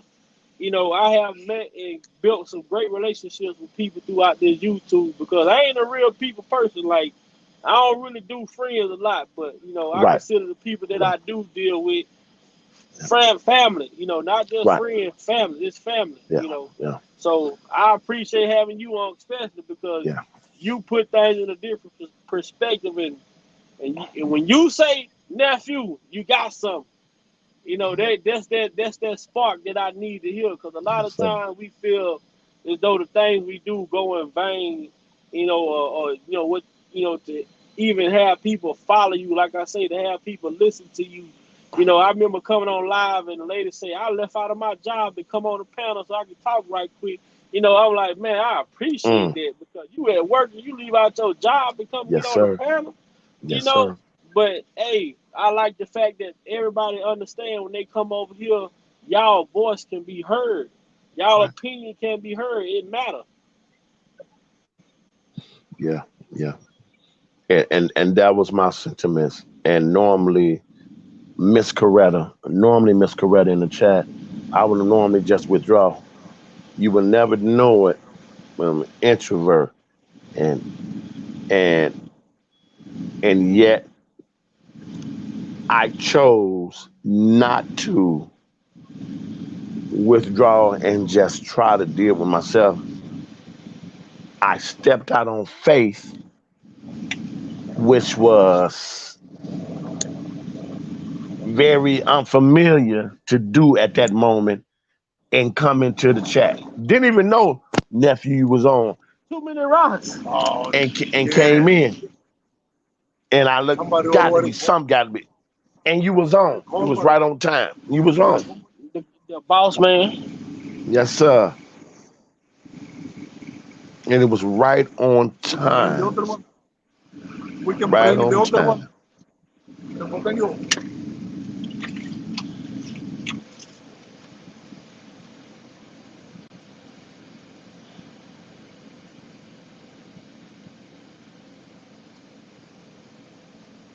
Okay, Oh, Coretta. bless you, Coretta. Yes, I have aunties that's been retired in social work. That's been social workers, but yet they still do. You know what I mean? Also, oh, Coretta. So you feel my heart? Yes, yes, yes, yes. Thank you so much. Bless you. I knew it was just God. It was just God moving. It was just God moving. Um, and that's all about the body of Christ. We have to push past out, and that was just the working of the Holy Spirit.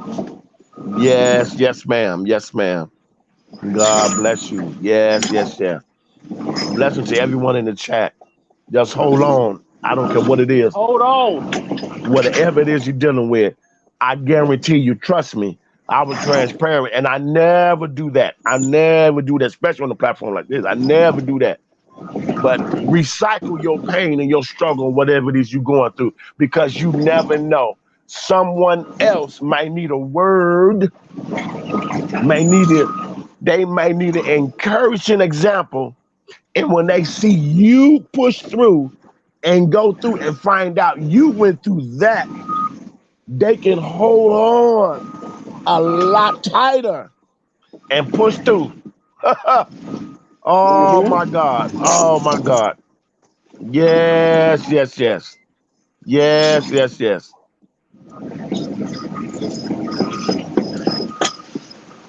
Well, man, I thank you for coming. Y'all see me in this big old tractor, man.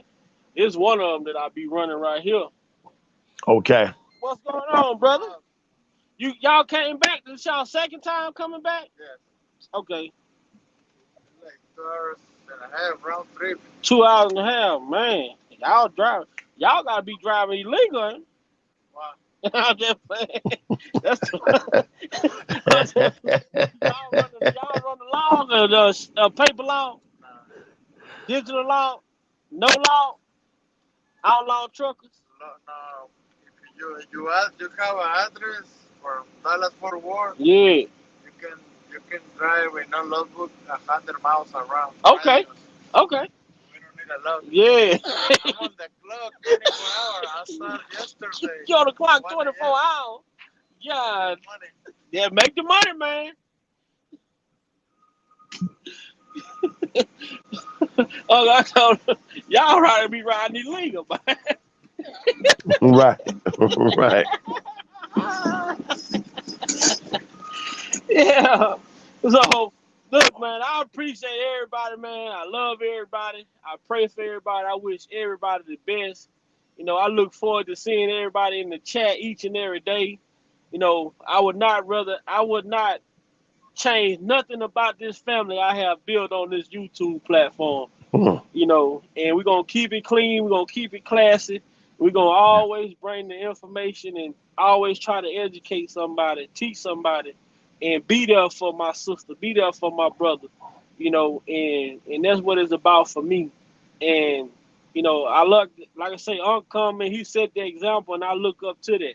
You know, and I want to be when I get to Unc age, I want to be the one they call it Unc in the chat that's reaching back, trying to pick somebody up and uplift somebody and let them understand that, hey, you know, you got something that you can push. You know what I'm saying? If you just buy into what you're doing, and that's at this point what I'm doing is buying in.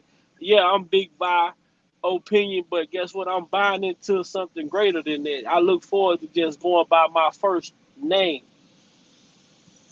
Yes, you're doing it. You're doing it, nephew. You're doing it. You're doing it. You're doing it. Yeah. Yeah, you're doing it. So, tomorrow I'm gonna call you. I'm gonna call you sometime tomorrow though before I get on that live. Okay. And Okay. And holler at you, man, for a All minute, right. and you know how we chop it up. Yes, sir. Yes, sir. All right. That's it. Father God, let the words of our mouth and the meditation of our heart, please, Father God, be acceptable in thy sight. O Lord, you are indeed our strength and our Redeemer. Thank you, Father God. In Jesus' name, amen and amen. Amen. All right, nephew. All right, Okay, chat. Peace and blessing to your chat. All right, we out. Peace, peace.